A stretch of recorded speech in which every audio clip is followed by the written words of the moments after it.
ನಮಸ್ಕಾರ, ನೀವು ನೋಡ್ತಾ ಇದ್ದೀರಾ ಏಷ್ಯಾನೆಟ್ ಸುವರ್ಣ ನ್ಯೂಸ್. ನಾನು ಅಜಿತ್ ಹನಮಕ್ಕನವರ್. ಈಗ ಈ ವಾರದ news hour special. News hour ಸ್ಪೆಷಲ್ನಲ್ಲಿ news person of the week ಇರ್ತಾರೆ, ಅಥವಾ news subject of the week ಬಗ್ಗೆ ಮಾತನಾಡುವುದಕ್ಕೆ ಒಬ್ಬ ಅತಿಥಿ ನಮ್ಮ ಜೊತೆಗಿರ್ತಾರೆ. ಏನು ಈ ವಾರ ರಾಜ್ಯದಾದ್ಯಂತ ಹೆಚ್ಚು ಸುದ್ದಿಯಾದ ವಿಷಯ? ಎರಡೂ ಪಕ್ಷಗಳ ಒಳಜಗಳ, ಎರಡೂ ರಾಷ್ಟ್ರೀಯ ಪಕ್ಷಗಳ ಒಳಜಗಳ, ಅದರಲ್ಲೂ BJPಯವರ ಒಳಜಗಳ ಒಂದು ಹೆಜ್ಜೆ ಮುಂದೆ ಹೋಗಿದೆ, ಬಹಿರಂಗ ಹೇಳಿಕೆಗಳನ್ನು ಕೊಡುವ ಮಟ್ಟಿಗೆ. ಅದು ಸೇರಿದಂತೆ ಅನೇಕ ವಿಷಯಗಳ ಬಗ್ಗೆ ಮಾತನಾಡುವುದಕ್ಕಿದೆ. ಅದಕ್ಕಾಗಿ ನಮ್ಮ ಜೊತೆಗೆ ಹಿರಿಯ BJP ಮುಖಂಡರು, ಮಾಜಿ ಮುಖ್ಯಮಂತ್ರಿಗಳು, ಮಾಜಿ ಕೇಂದ್ರ ಸಚಿವರು ಆಗಿರುವ DV ಸದಾನಂದಗೌಡರು ಇವತ್ತು ನಮ್ಮ ಸ್ಟುಡಿಯೋದಲ್ಲಿದ್ದಾರೆ. DV ಸದಾನಂದಗೌಡರ ಕಾರ್ಯಕ್ರಮಕ್ಕೆ ಸ್ವಾಗತ. ತಮಗೆ ಅವರನ್ನ ಪ್ರಶ್ನೆ ಮಾಡೋದಕ್ಕೆ ಅನೇಕ ಪಕ್ಷಗಳ ಕಾರ್ಯಕರ್ತರಿದ್ದೀರಿ, ನಿಮ್ಮೆಲ್ಲರೂ ಕೂಡ ಕಾರ್ಯಕ್ರಮಕ್ಕೆ ಸ್ವಾಗತ. ಸದಾನಂದಗೌಡರೇ, ಮತ್ತೊಮ್ಮೆ ಕಾರ್ಯಕ್ರಮಕ್ಕೆ ಸ್ವಾಗತ ತಮಗೆ. ನಮಸ್ಕಾರ. ಕುರುಕ್ಷೇತ್ರ ಯುದ್ಧ ನಡೀತಿದ್ದಾಗ ದೂರದಲ್ಲಿ ಇದ್ದ ಧೃತರಾಷ್ಟ್ರನಿಗೆ ಸಂಜಯ ಏನೇನಾಗ್ತಿದೆ ಯುದ್ಧದಲ್ಲಿ ಅಂತ ಹೇಳ್ತಾ ಇದ್ದಂತೆ. ಹಾಗೆ ಕಣ್ಣು ಕಾಣದ ಗಾವಿಲರ ರೀತಿಯಲ್ಲಿ ನಾವೆಲ್ಲ ಇದ್ದೀವಿ. ತಾವು ಎಲ್ಲವನ್ನೂ ನೋಡೋ ಸ್ಥಿತಿಲಿದ್ದೀರಿ. ಈಗ BJPಯೊಳಗಿನ ಕುರುಕ್ಷೇತ್ರ ಇವತ್ತಿನ ಸ್ಥಿತಿ ಏನು ಅನ್ನೋದನ್ನು ತಾವು ಹೇಳಬೇಕು. ಯಾರ ಕಡೆ ಎಷ್ಟೆಷ್ಟು ಜನ ಇದ್ದಾರೆ, ಯಾರ್ಯಾರಿದ್ದಾರೆ, ಯಾರ ಕೈ ಮೇಲಾಗಿದೆ, ಯಾರ ಕೈ ಕೆಳಗಾಗಿದೆ, ಇಲ್ಲಿವರೆಗಿನ ಬಡದಾಟದಲ್ಲಿ ಯಾರಿಗೆ ಮುನ್ನಡೆಯಾಗಿದೆ, ಯಾರಿಗೆ ಹಿನ್ನಡೆಯಾಗಿದೆ? ಪ್ರಾಯಶಃ ನೀವು ಹೇಳಿದ ರೀತಿಯಲ್ಲಿ ನಾನು ಧೃತರಾಷ್ಟ್ರನಾಗೆ ಕಣ್ಣು ಕಾಣದವಲ್ಲ. ಅಲ್ಲ, ನಾವು ಕಣ್ಣು ಕಾಣದ ಗಾವಿಲರು, ತಾವು ಸಂಜಯನ ರೀತಿಯಲ್ಲಿ ಹೇಳ್ಬೇಕು. ತಮ್ಮ ನಾನು ಧೃತರಾಷ್ಟ್ರನ ಹಾಗೆ ವರ್ತನೆ ಮಾಡುವಂಥ ಅನಿವಾರ್ಯತೆ ನಮ್ಮ ಪಾರ್ಟಿಯಲ್ಲಿ ಸೃಷ್ಟಿಯಾಗಿದೆ.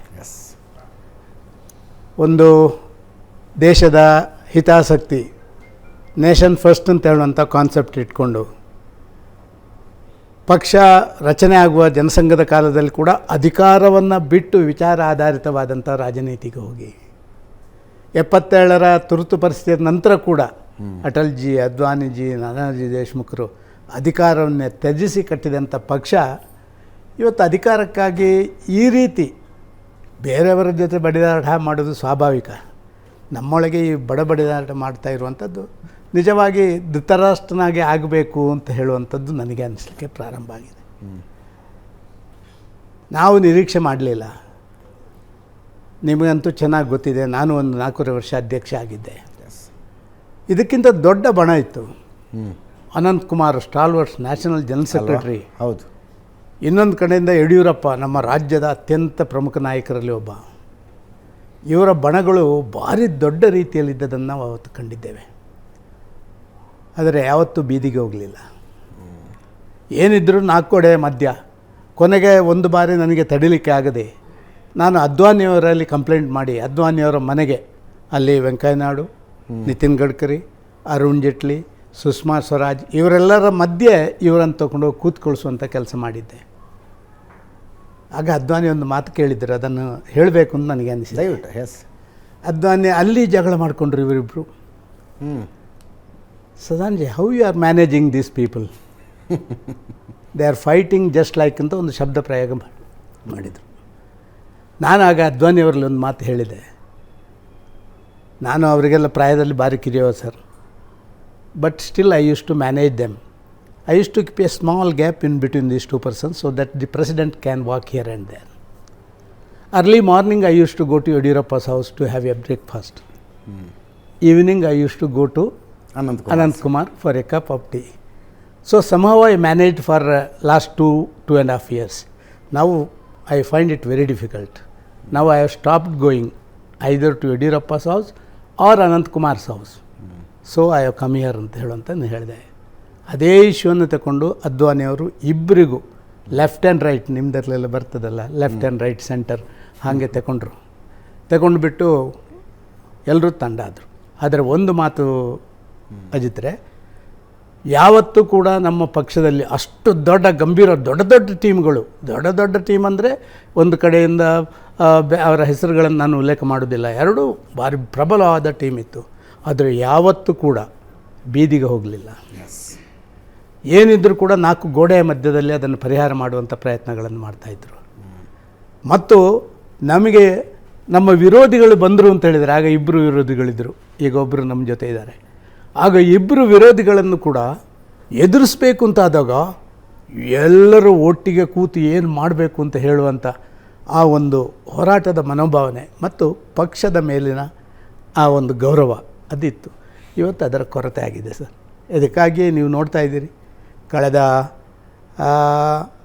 1-2-3 ತಿಂಗಳಿಂದ ಪ್ರಾರಂಭ ಆದ್ದು ಇವತ್ತು ಸಣ್ಣ ಸಣ್ಣ ಎರೆಹುಳಗಳಿಗೂ ಕೂಡ ನಾಗರಹಾವಿನ ರೀತಿಯಲ್ಲಿ ಶಕ್ತಿ ಬರುವಂಥ ಆ ಒಂದು ರೀತಿಯ ದಾಟಿಯಲ್ಲಿ ಮಾಧ್ಯಮಕ್ಕೆ ಮತ್ತೊಂದು ಕಡೆ ಹೋಗ್ತಾ ಇರುವಂಥದ್ದು, ಇಂಥ ಅಧಿಕಾರ ಬಿಟ್ಟು ದೇಶ ಪ್ರೇಮದ ಆಧಾರದಲ್ಲಿ ಕಟ್ಟಿದಂಥ ಒಂದು ಪಾರ್ಟಿಗೆ ಬರಬಾರ್ದಿತ್ತು ಅಂತ ಹೇಳುವಂಥ ನೋವಿದೆ. ಅಲ್ಲ, ನೀವು ಪಕ್ಷದಲ್ಲಿ ಅಧಿಕಾರವನ್ನು ಕಂಡಂಥವರು, ಸಿಂಹಾಸನ ಅರಮನೆಗಳನ್ನು ನೋಡಿದಂಥವ್ರು, ಅಂದರೆ ಅಧಿಕಾರದ ದೃಷ್ಟಿಯಿಂದ ನಿಮಗೆ ಹಿಂಗಾಗುತ್ತೆ. ಇನ್ನು ಕಾರ್ಯಕರ್ತ ನಾನು ಅದನ್ನೇ ಬರಿಗಾಲಲ್ಲಿ ಪೋಸ್ಟರ್ ಅಂಟಿಸ್ಕೊಂಡು ಓಡಾಡ್ತಾನಲ್ಲ ದಶಕಗಳ ಕಾಲ, ಅವನಿಗೆ ಹೆಂಗೆ ಅನ್ನಿಸ್ತಿರ್ಬೇಕು? ನಾನು ಅದನ್ನೇ ಹೇಳಲಿಕ್ಕೆ ಈ ನನ್ನ ಮಾತನ್ನು ಹೇಳಿದ್ದು ಸರ್. ನಮಗೆ ಇವತ್ತು ಕೂಡ ಇಷ್ಟೆಲ್ಲ ಜಗಳ ಮಾಡಿಕೊಂಡ್ರು ಕೂಡ ನಾವೆಲ್ಲ ಹೋದ ಕೂಡಲೇ ನಮ್ಮ ವಿರೋಧಿ ಪಾರ್ಟಿಯವರು ಬಾಕಿಯವರು ಬನ್ನಿ ಸರ್ ನಮಸ್ಕಾರ ಕೂತ್ಕೊಳ್ಳಿ ಚೇರಲ್ಲಿ ಅಂತೇಳಿ ಕೂತ್ಕೊಳಿಸ್ತಾರೆ.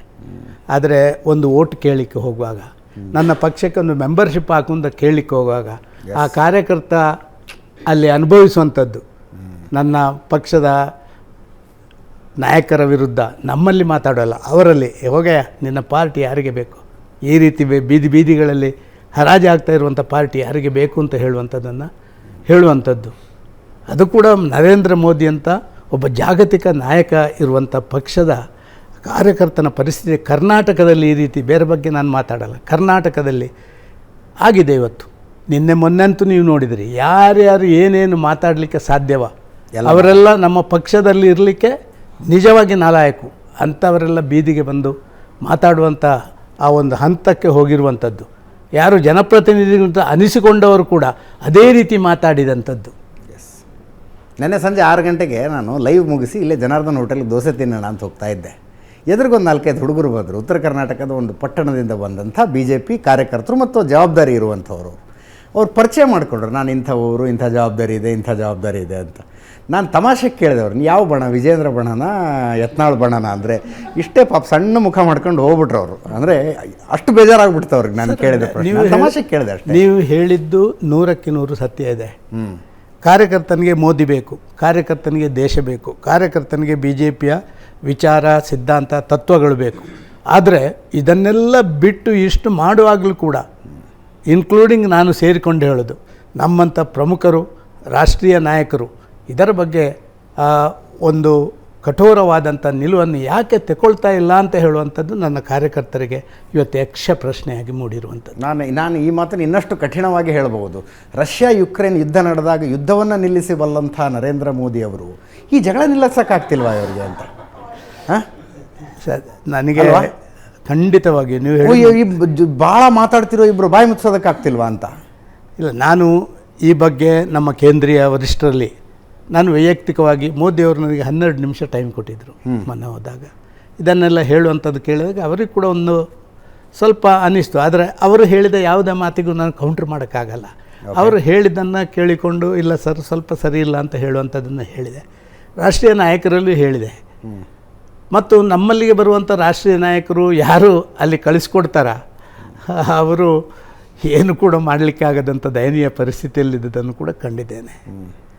ನನಗೆ ಒಂದು ಮಾತು ಕೇಳಿದರು ನಮ್ಮ ವರಿಷ್ಠರೊಬ್ಬರು, ಸದಾನಂದ ಗೌಡ್ರು ಇದನ್ನು ನೀವು ಮ್ಯಾನೇಜ್ ಮಾಡಬೇಕು, ನೀವು ಮುಖ್ಯಮಂತ್ರಿ ಆಗಿದ್ದವರು, ರಾಜ್ಯದ ಅಧ್ಯಕ್ಷ ಆಗಿದ್ದವರು, ಕೇಂದ್ರದಲ್ಲಿ ಮಂತ್ರಿ ಆಗಿದ್ದವರು, ವಿರೋಧ ಪಕ್ಷದ ನಾಯಕರಾಗಿದ್ದವರು, ಎಲ್ಲವನ್ನೂ ನೀವ್ಯಾಕೆ ಸರಿ ಮಾಡೋಕ್ಕಾಗಲ್ಲ ಅಂತ.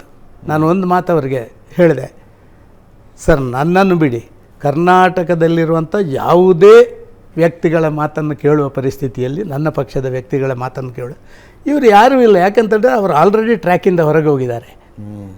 ತಮ್ಮ ಸ್ವಾರ್ಥ ಸಾಧನೆಗೋಸ್ಕರ ತನ್ನದೇ ಅಂತ ಒಂದು ವರ್ಚಸ್ಸನ್ನು ಬೆಳೆಸಲಿಕ್ಕೆ ಬೇಕಾಗಿ ಎಲ್ಲಿಗೆ ಹೋಗಬೇಕೋ ಅದರಿಂದ ಹೊರಗೆ ಹೋಗಿ ಮಾತಾಡುವಂಥ ದಾಟಿಯಲ್ಲಿ ಅವರಿದ್ದಾರೆ. ಆದ ಕಾರಣ ಇವರಿಗೆ ನಾನು ಮೊನ್ನೆ ನಮ್ಮ ಉಸ್ತುವಾರಿಗಳು ಬಂದಾಗ ಅದನ್ನು ನಾನು ನಿಮ್ಮಲ್ಲಿ ಹೇಳ್ಬೋದು ಅಂತ ಅನಿಸಿದೆ. ಇಷ್ಟೆಲ್ಲ ಜನ ಇರುವಾಗ ಹೇಳ್ಬೋದು. ನಾನು ಹೇಳಿದೆ, ಅಶಿಸ್ತು ಭಾರತೀಯ ಜನತಾ ಪಾರ್ಟಿಯಲ್ಲಿರುವಂಥ ಅಶಿಸ್ತು ಭಾರತೀಯ ಜನತಾ ಪಾರ್ಟಿಯನ್ನು ದಕ್ಷಿಣ ಭಾರತದ ಕರ್ನಾಟಕದಲ್ಲಿ ಮುಗಿಸ್ತದೆ. ಇವತ್ತು ನೀವು ಸ್ಟ್ರಿಕ್ಟ್ ಆದಂಥ ಆ್ಯಕ್ಷನ್ ತಗೊಳ್ಳೇಬೇಕು. ನಾನು ಎಲ್ಲರ ಮೇಲೆ ತಗೊಳ್ಳಿ ಅಂತ ಹೇಳೋದಿಲ್ಲ. ತುಂಬ ಜನರನ್ನು ಬೇರೆ ಬೇರೆ ಪಾರ್ಟಿಯಿಂದ ನಮ್ಮ ಕಡೆ ಕರ್ಕೊಂಡು ನಾವು ಅಧಿಕಾರ ಮಾಡಿದವರು. ಆದ ಕಾರಣ ನಾನು ಅವರಿಗೆ ಹೇಳಿದೆ, ನೀವು ಎಲ್ಲಿ ಒಂದು ನಮ್ಮ ಮನೆಯ ಪಕ್ಕದಲ್ಲಿ ಒಂದು ಮರ, ಅದರಲ್ಲೊಂದು 25 ಕಾಗೆಗಳು ಕೀ ಕೀ ಕೀ ಕೀಗಿಂತ ಹೇಳ್ತಾನೆ ಇರ್ತವೆ, ಮನೆಯಲ್ಲಿ ಕೂತ್ಕೊಳ್ಳಿಕ್ಕೆ ಆಗೋದಿಲ್ಲ. ಇಂಥ ಸಂದರ್ಭದಲ್ಲಿ ಎಲ್ಲ ಕಾಗೆಗಳಿಗೆ ಹೊಡಿಬೇಕು ಅಂತಿಲ್ಲ. ಒಂದು ಕಾಗೆಗೆ ಒಂದು ಗುಂಡು ಹೊಡೆದು ಆ ಕಾಗೆ ಒಂದನ್ನು ಬೀಳಿಸಿದರೆ 24 ಕಾಗೆಗಳು ಆಚೆ ಬರುವುದೇ ಇಲ್ಲ. ಆದ ಕಾರಣ ಇದನ್ನು ಮಾಡಿ ಅಂತ ಹೇಳುವಂಥ ಸ್ಪಷ್ಟ ಮಾತನ್ನು ಕೂಡ ಹೇಳುವಂಥದ್ದನ್ನು ಹೇಳಿದ್ದೀನಿ. ನಾನು ಕಲ್ಪನೆ ಮಾಡ್ಕೋತದನ್ನು. ಯಾರಿಗೆ ಕಾಗೆ ಅಂದ್ರಿ ನೀವು? ಸರ್, ಇದೊಂದು ಒಂದು ಯಕ್ಷ ಪ್ರಶ್ನೆ ಅಂತ ಅಲ್ಲ, ಯಾರೇ ಆಗ್ಬೋದು. ಆ 25ಕ್ಕೆ ಹೊಡೆದಾಗ ನಾವು ಹೇಳಿದ್ದಕ್ಕೆ ತಾಗ್ತದಂತಲ್ಲ, ಅದರ ಪಕ್ಕದಕ್ಕೂ ತಾಗ್ಲಿಕ್ಕೂ ಸಾಕು. ಆದರೆ ಒಂದು ಕಾಗೆ ಬಿದ್ದುಬಿಟ್ರೆ ಅಜಿತ್ರೆ, ಬಾಕಿ ಕಾಗೆಗಳು ಅಲ್ಲಿ ಮತ್ತೆ ಬಂದು ನಮಗೆ ಕಿರಿಕಿರಿ ಮಾಡುವಂಥದ್ದು ಮಾಡೋದಿಲ್ಲ. ಆದರೆ ಇದನ್ನು ಯಾಕೆ ಮಾಡ್ತಾ ಇಲ್ಲ ಅಂತ ಹೇಳುವಂಥದ್ದೇ ನನ್ನ ಮನಸ್ಸಿನಲ್ಲಿರುವಂಥ ಒಂದು ದೊಡ್ಡ. ಎಸ್, ತಾವು ತಟಸ್ಥ ಬಣದಲ್ಲಿದ್ದೀರಿ. ನಮ್ಮ ಅಂಡರ್ಸ್ಟ್ಯಾಂಡಿಂಗ್ ಪ್ರಕಾರ ತಟಸ್ಥ ಬಣ ಅಂತ ಒಂದಿದೆ, ಅದರಲ್ಲಿ ಬಹಳ ಹಿರಿಯ ನಾಯಕರುಗಳಿದ್ದಾರೆ. ಆದರೆ ತಟಸ್ಥ ಬಣದಲ್ಲಿರೋರಿಗೂ ಭಾಳ ಸ್ಟ್ರಾಂಗ್ ಲೈಕ್ಸ್ ಆ್ಯಂಡ್ ಡಿಸ್ಲೈಕ್ಸ್ ಇದ್ದಾವೆ ನಮಗೆ ಗೊತ್ತಿರೋ ಪ್ರಕಾರ. ಸರ್, ಈಗ ತಾವು ತಮ್ಮ ಏನು ಒಲವು ಯತ್ನಾಳ್ ಕಡೆನಾ ವಿಜೇಂದ್ರ ಕಡೆನಾ ಆ ಥರ ಕೇಳೋದಿಲ್ಲ. ನಾವು ವಿಜೇಂದ್ರ ಪರವಾಗಿದ್ದೀರಾ ವಿರುದ್ಧವಾಗಿದ್ದೀರಾ? ಸರ್, ನಾನು ಒಂದು ಮಾತು ಹೇಳಲಿಕ್ಕೆ ಇಷ್ಟಪಡ್ತಾ ಇದ್ದೇನೆ. ವಿಜಯೇಂದ್ರನ್ನ ಅಧ್ಯಕ್ಷ ಅಂತ ಹೇಳಿ ನಮ್ಮ ರಾಷ್ಟ್ರೀಯ ನಾಯಕರು ಮಾಡಿದ್ದಾರೆ. ಎಸ್, ರಾಷ್ಟ್ರೀಯ ನಾಯಕರು ಒಬ್ಬನನ್ನು ಒಮ್ಮೆ ಅಧ್ಯಕ್ಷ ಅಂತ ಮಾಡಿದ ಮೇಲೆ ಅವನಲ್ಲಿರುವಂಥ ವ್ಯತ್ಯಾಸಗಳನ್ನು ನಾನು ಅವರಲ್ಲೇ ಹೇಳಬೇಕು. ನಾನು ಇಲ್ಲಿ ಕೂತ್ಕೊಂಡು ಮಾತಾಡೋದಲ್ಲ. ಅವರು ಅಧ್ಯಕ್ಷ, ನನ್ನ ಪಾರ್ಟಿಯ ಅಧ್ಯಕ್ಷ ವಿಜಯೇಂದ್ರ. ಆದ ಕಾರಣ ವಿಜಯೇಂದ್ರರು ನನ್ನ ಮನೆಗೆ 4 ಬಾರಿ ಬಂದ್ದಾರೆ ಅಧ್ಯಕ್ಷ ಆದಮೇಲೆ. ಪ್ರತಿ ಬಾರಿ ಬಂದಾಗ ಕೂಡ ಅವರಿಗೆ ಅವರೆಲ್ಲ ತಪ್ಪುಗಳನ್ನು ಎತ್ತಿ ತೋರಿಸುವಂಥ ಕೆಲಸವನ್ನು ಅತ್ಯಂತ ಪ್ರಾಮಾಣಿಕವಾಗಿ ನನ್ನ ಮನಸ್ಸಿಗೆ ಸರಿ ಅಂತ ಅನಿಸಿದ ರೀತಿಯಲ್ಲಿ ನಿಮ್ಮ ಹೋಮ್ ಆಫೀಸಲ್ಲಿ ಬಾಗಿಲು ಹಾಕೊಂಡು ಮಾಡಿದ್ದೀನಿ ಅಂತ ಹೇಳಿದರೆ ಅವರು ಕೂಡ ಭಾರಿ ನೊಂದುಕೊಂಡು ಹೋಗುವಲ್ಲಿವರೆಗೂ ನಾನು ಮಾತಾಡಿದ್ದೀನಿ. ಅಂದರೆ ಬೈದಿದ್ದೀರಿ ಅಂತ ಅರ್ಥ ಅಲ್ಲ. ಈ ರೀತಿಯಲ್ಲಿ ಅಧ್ಯಕ್ಷರು ಅವರು ಅಂತ ರಾಷ್ಟ್ರೀಯ ನಾಯಕರು ಹೇಳಿದ ಮೇಲೆ ನಾನು ಅವರನ್ನು ಅಧ್ಯಕ್ಷರಾಗಿ ಸ್ವೀಕಾರ ಮಾಡಬೇಕದು ಪಕ್ಷದ ಒಂದು ಶಿಸ್ತಿನ ವ್ಯಾಪ್ತಿಯಲ್ಲಿ ಇರ್ತದೆ. ಆದರೆ ಅವರು ತಪ್ಪು ಮಾಡಿದ್ದನ್ನು ಒಪ್ಪಿಕೊಳ್ಬೇಕು ಅಂತಲ್ಲ. ಅಲ್ಲ, ಕರೆಕ್ಟ್. ಹಲವಾರು ತಪ್ಪುಗಳು ನಡೆದಿದೆ ಈಗಾಗಲೇ. ಅದನ್ನು ನಾನು ಕೇಂದ್ರದ ವರಿಷ್ಠರಿಗೆ ಹೇಳುವಂಥದ್ದನ್ನು ಹೇಳಿದ್ದೀನಿ. ಅದರ ಮೇಲೆ ಅವರು ಸರಿಯಾದ ಮಾಡಬೇಕು. ಆದರೆ ಬೀದಿಗೆ ಹೋಗುವವರು ಉಂಟಲ್ಲ, ಅವರನ್ನು ನಾನು ಖಂಡಿತ ಸುತರಾಮ ಒಪ್ಪುವುದಿಲ್ಲ. ಈ ಹಂತದಲ್ಲಿ ಯಡಿಯೂರಪ್ಪನವರು ನಿರ್ವಹಿಸಬಹುದಾದ ಜವಾಬ್ದಾರಿ ಏನೂ ಇಲ್ವಾ ಇದನ್ನು ತಣ್ಣಗೆ ಮಾಡೋದಕ್ಕೆ? ಅನ್ಡೌಟೆಡ್ಲಿ ಕರ್ನಾಟಕದ BJP ಅತಿ ದೊಡ್ಡ ನಾಯಕರು, ಅತ್ಯಂತ ಜನಪ್ರಿಯ ನಾಯಕರು, ಇಷ್ಟು ವರ್ಷ ಅಂದರೆ ಸೈಕಲ್ ಮೇಲೆ ಓಡಾಡಿ ಪಕ್ಷ ಕಟ್ಟದವರು. ಸರ್, ಖಂಡಿತವಾಗಿ ಯಡಿಯೂರಪ್ಪರಿಗೆ ಸಾಧ್ಯ ಇದೆ ಅಂತ ನನ್ನ ಅನಿಸಿಕೆ. ಯಡಿಯೂರಪ್ಪರು 2 ಬಣಗಳನ್ನು ಸರಿ ಮಾಡಲಿಕ್ಕೆ ಸಾಧ್ಯ ಇಲ್ಲ, ಆದರೆ ಅವರ ಮಗ ಮಾಡುವ ತಪ್ಪನ್ನು ಸರಿ ಮಾಡ್ಬೋದು ಅವರು. ಅದನ್ನು ಕೂಡ ಮಾಡುವಂಥ ಕೆಲಸ ಕಾರ್ಯಗಳನ್ನು ಅವ್ರು ಮಾಡಬೇಕು. ಅದು ನನ್ನ ಮನಸ್ಸಲ್ಲಿ ಈಗಲೂ ಕೂಡ ಇದೆ. ಯಾಕೆ ಅಂತ ಹೇಳಿದರೆ, ಇಷ್ಟೆಲ್ಲ ಸಾರ್ವಜನಿಕ ವಲಯದಲ್ಲಿ ಈ ರೀತಿಯ ಚರ್ಚೆಗಳನ್ನು ನಮ್ಮದೇ ಕಾರ್ಯಕರ್ತರ ಬೇರೆ ಬೇರೆ ಹೇಳಿಕೆಗಳಿಂದ ಹುಟ್ಟು ಹಾಕಿದ ಮೇಲೆ ಅವರು ನಮ್ಮಂಥ ಎಲ್ಲ ಪ್ರಮುಖರನ್ನೊಮ್ಮೆ ಕರೆದು ಕೂತ್ಕೊಳಿಸಿ ಏನಪ್ಪ ಇದು ಅಂತ ಕೇಳೋ, ಅದರಲ್ಲಿ ನಾವು ಸ್ವಲ್ಪ ಹಿಂದೆ ಬಿದ್ದಿದ್ದೇವೆ ಅಂತ ನನ್ನ ಮನಸ್ಸಿನ ಅನಿಸಿಕೆ. ತಾವೆಲ್ಲ ಹೋಗಿ ಯಡಿಯೂರಪ್ಪನವ್ರನ್ನ ಯಾಕೆ ಮಾತಾಡಬಾರ್ದು? ಅವ್ರ ಜೊತೆಗೆ ಯಾಕೆ ಭೇಟಿ ಆಗಬಾರ್ದು? ನಾವು ಈಗಾಗಲೇ ನಾವೇನು ಮಾಡಬೇಕು ಅದನ್ನು ಮಾಡಿದ್ದೀವಿ, ಹೇಳಿದ್ದೀರಿ. ಯಡಿಯೂರಪ್ಪ ಕೋರ್ ಕಮಿಟಿಯಲ್ಲಿಯೂ ಮಾತಾಡಿದ್ದೀವಿ. ಸ್ವಲ್ಪ ವ್ಯತ್ಯಾಸಗಳಿದೆ, ಸರಿ ಮಾಡಬೇಕು ಅಂತ ಹೇಳುವಂಥದ್ದು ನಾವು ಕೂಡ ಅದು ನಮ್ಮ ಧರ್ಮ. ಅದನ್ನು ಬಿಟ್ಟು ನಾವೆಲ್ಲೋ ಬೀದಿಯಲ್ಲಿ ಮಾತಾಡುವಂಥದ್ದು ಸರಿಯಲ್ಲ. ಪ್ರಶ್ನೆಗಳನ್ನು ತೆಗೆದುಕೊಳ್ತೀನಿ. ಮೊದಲು ಕಾಂಗ್ರೆಸ್ ಕಾರ್ಯಕರ್ತ. ಒಂದು ನಿಮಿಷ. ಸರ್ ನಮಸ್ತೆ. ವಿನಾಯಕ್ ಅಂತ, ಕಾಂಗ್ರೆಸ್ ಕಾರ್ಯಕರ್ತ. ನಮಸ್ಕಾರ. ಈಗ ಸದ್ಯಕ್ಕೆ ಚರ್ಚೆ ನಡೀತಿದೆ. ನಿಮ್ಮ ತಲೆಮಾರಿನ ರಾಜಕೀಯ ವ್ಯವಸ್ಥೆಯಲ್ಲಿ ಯಡಿಯೂರಪ್ಪನವರ ಏಕಾಧಿಪತ್ಯ ಇತ್ತು. ತಾನೊಬ್ಬನೇ ರಾಜಕೀಯ BJPಯನ್ನು ಕಟ್ಟದೆ ಅನ್ನೋ ಧೋರಣೆ ಇತ್ತು.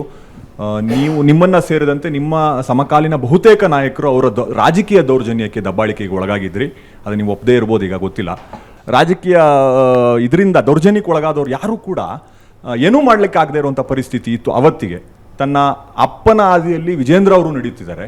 ಆದರೆ ಈ ತಲೆಮಾರಿನ ರಾಜಕೀಯ ವ್ಯವಸ್ಥೆಯಲ್ಲಿ ಈ ತಲೆಮಾರಿನ ನಾಯಕರುಗಳು, ಸಮಕಾಲೀನ ನಾಯಕರುಗಳು, ವಿಜೇಂದ್ರ ಅವರು ಯಾರೂ ಕೂಡ ಸಹಿಸ್ಕೋತಿಲ್ಲ, ದಂಗೆ ಎದ್ದಿದ್ದಾರೆ. ಇನ್ನಾದರೂ BJP ಹೈಕಮಾಂಡ್ ಅಪ್ಪ ಮಕ್ಕಳ ದೌರ್ಜನ್ಯ ದಬ್ಬಾಳಿಕೆಗೆ ಅಂತ್ಯ ಆಡ್ತಾರ? ಅಲ್ಲ, ಅಂತ್ಯ ಹಾಡಿ ಎಲ್ಲ ಸರಿ ಮಾಡ್ಬಿಟ್ರೆ ಸಮಸ್ಯೆ ನಿಮಗಾಗದಲ್ವ? ಪರವಾಗಿಲ್ಲ ಸರ್, ಆಮೇಲೆ ನೋಡ್ಕೊಳ್ಳೋಣ. ನಾವು ಒಂದು ಸ್ಥಾನದಲ್ಲಿ ಕೂತಿರೋರು ಸಮರ್ಥ ವಿರೋಧ ಪಕ್ಷವನ್ನು ನಾವು ಎದುರು ನೋಡ್ತೀವಿ. ಒಂದು ಹೇಳಲಿಕ್ಕೆ ಇಚ್ಛೆ ಪಡ್ತಾ ಇದ್ದೇನೆ. ನಮ್ಮ ನಾಯಕರುಗಳು ಆಗ ನಾವು ಒಬ್ಬರನ್ನು ನಾಯಕರು ಅಂತ ಸ್ವೀಕಾರ ಮಾಡಿರಲಿಲ್ಲ. ಇಡೀ ಟೀಮೇ ಇತ್ತು.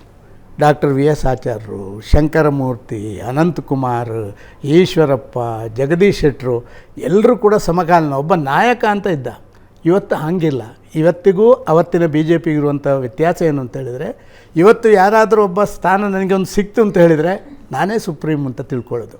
ಆ ಕಾಲದಲ್ಲಿ ನನಗೆ ಸಿಕ್ಕಿದಂಥ ಸ್ಥಾನ ಎಲ್ಲರನ್ನು ಒಟ್ಟಿಗೆ ಸೇರಿಸಿ ನನ್ನ ಸಂಘಟನೆಯನ್ನು ಬೆಳೆಸೋದು ಅಂತ ಹೇಳುವಂಥದ್ದಿತ್ತು. ಇವತ್ತಿಗೂ ಅವತ್ತಿಗೂ ಆ ವ್ಯತ್ಯಾಸದಿಂದಾಗಿ ನೀವು ಹೇಳಿದೆಲ್ಲ ನಡೀತದೆ. ಮತ್ತು ಬಾಹ್ಯವಾಗಿ ಏನಾಗ್ತದೆ ಅಂತ ಹೇಳಿದರೆ, ದೂರದಿಂದ ಕೂತವರಿಗೆ ಏನಾಗ್ತದೆ, ಯಾವುದು ಸರಿ ಯಾವುದು ತಪ್ಪು ಅಂತ ಹೇಳುವುದಕ್ಕಿಂತಲೂ ನಾವು ಯಾವುದಕ್ಕೆ ಸ್ವಲ್ಪ ಒಗ್ಗರಣೆ ಕೊಟ್ಟರೆ ಅದು ಹೆಚ್ಚು ವಿಸ್ತಾರ ಆಗುತ್ತೆ ಅಂತ ಹೇಳುವಂಥ ಭಾವನೆಯಲ್ಲಿರ್ತಾರೆ. ನಾವು ಅಂಥದಕ್ಕೆ ಅವಕಾಶ ಕೊಡಬಾರ್ದು, ತಪ್ಪು ನಮ್ಮದು. ಯಡಿಯೂರಪ್ಪರು ಇವತ್ತು ಕೂಡ ನಮ್ಮ ರಾಜ್ಯದ ಒಬ್ಬ ಪಕ್ಷ ಕಟ್ಟಿದ ಒಬ್ಬ ಅಗ್ರಮಾನ್ಯ ನಾಯಕರು, 4 ಬಾರಿ ಮುಖ್ಯಮಂತ್ರಿ ಆದವರು, ಎಲ್ಲ ಆದವರು. ಮನುಷ್ಯ ತಪ್ಪು ಯಾರೂ ಮಾಡೋದಿಲ್ಲ ಅಂತ ಹೇಳಲಿಕ್ಕೆ ಸಾಧ್ಯ ಇಲ್ಲ. ಅವರು KJP ಮಾಡಿದಾಗ ಅವರನ್ನು ನಾವು ಹೇಳಿದಂಥ ಶಬ್ದಗಳನ್ನು, ಪ್ರಯೋಗ ಮಾಡಿದ ಶಬ್ದಗಳನ್ನು ಇವತ್ತು ಆಲೋಚನೆ ಮಾಡಲಿಕ್ಕೆ ಸಾಧ್ಯವೇ ಇಲ್ಲ. ಅವರು ನಮ್ಮ ಜೊತೆ ಬಂದ ಮೇಲೆ ನಮಗೆ ಮತ್ತೆ ಶಕ್ತಿ ಜಾಸ್ತಿ ಆಯಿತು. ನಿಮಗೆ ಗೊತ್ತಿರಲಿ, ಯಡಿಯೂರಪ್ಪರನ್ನ ಕರ್ಕೊಂಡು ಬರಲಿಕ್ಕೆ ಯಾರೂ ಪ್ರಯತ್ನ ಪಟ್ಟದಲ್ಲ, ಸದಾನಂದ ಗೌಡ ಪ್ರಯತ್ನ ಪಟ್ಟದಾಗ ನಾನು ಲೋಕಸಭಾ ಚುನಾವಣೆಗೆ ಮೋದಿಯವರನ್ನು ನಮ್ಮ ಗೋವಾದ ನಮ್ಮ ರಾಷ್ಟ್ರೀಯ ಕಾರ್ಯಕಾರಿಣಿಯಲ್ಲಿ ಅನೌನ್ಸ್ ಮಾಡಿದ ಮೇಲೆ ನಾನು ಮೋದಿಯವರಲ್ಲಿ ಹೋದೆ. ಅವರು ಆಗೋದೇ ಇಲ್ಲ ಅಂತ ಹೇಳಿದರು, ಬೇರೆ ಬೇರೆ ಕಾರಣಕ್ಕೆ. ಅದನ್ನು ಇಲ್ಲಿ ಚರ್ಚೆ ಮಾಡೋದು ಬೇಡ, ಆಗೋದಿಲ್ಲ ಅಂತ ಹೇಳಿದರು. ಆ ಕೊನೆಗೂ ಯಾರನ್ನಾರೊಬ್ಬರನ್ನು ಕರ್ಕೊಂಡು ಬಂದಿ ಅಂತ ಹೇಳಿದರು. ನಾನು ಅದು ಪೂರ್ಣ ಪ್ರಮಾಣ ಸಂಘಕ್ಕೆ ಟಚ್ ಇರುವವರನ್ನು ಕರ್ಕೊಂಡು, ನಾನು ನಮ್ಮ ಅರವಿಂದ ನಿಂಬಾಳಿಯವ್ರನ್ನ ಕರ್ಕೊಂಡೋದೆ. ಇದನ್ನು ನಾನು ಯಾರಿಗೆ ಹೇಳ್ಕೊಂಡು ಹೋಗಲಿಲ್ಲ, ಬೇರೆಯವರೆಲ್ಲ ಒಂದಾದರೆ ಭಾರಿ ದೊಡ್ಡದು ಹೇಳ್ತಾರೆ. ನಾನು ಕರ್ಕೊಂಡು ಹೋದೆ, ಅಲ್ಲಿ ಸುಮಾರು ಮಾತಾಡಿ ಸ್ವಲ್ಪ ಮಟ್ಟಿಗೆ ಕೂಲ್ ಡೌನ್ ಆದರು. ಅವರು ಇಲ್ಲದಿದ್ದರೆ ಒಂದು ಭಾಗ ನಮಗೆ ತುಂಬ ತೊಂದರೆ ಆಗುತ್ತೆ, ನಾವು ಡಬಲ್ ಡಿಜಿಟಿಗೆ ಹೋಗಲಿಕ್ಕೆ ಸಾಧ್ಯ ಇಲ್ಲ ಸರ್ ಅಂತ ಅವರಿಗೆ ಕನ್ವಿನ್ಸ್ ಮಾಡಿದೆವು. ಆಗ ಅವರು ಕೇಳಿದರು, ಅವರ ಕಡೆ ಒಲವಿರುವಂಥ ಸ್ವಲ್ಪ ಮೆಚ್ಯೂರ್ಡ್ ಪೊಲಿಟಿಷಿಯನ್ ಒಬ್ಬರನ್ನ ಕರ್ಕೊಂಡು ಬನ್ನಿ ಅಂತೇಳಿ.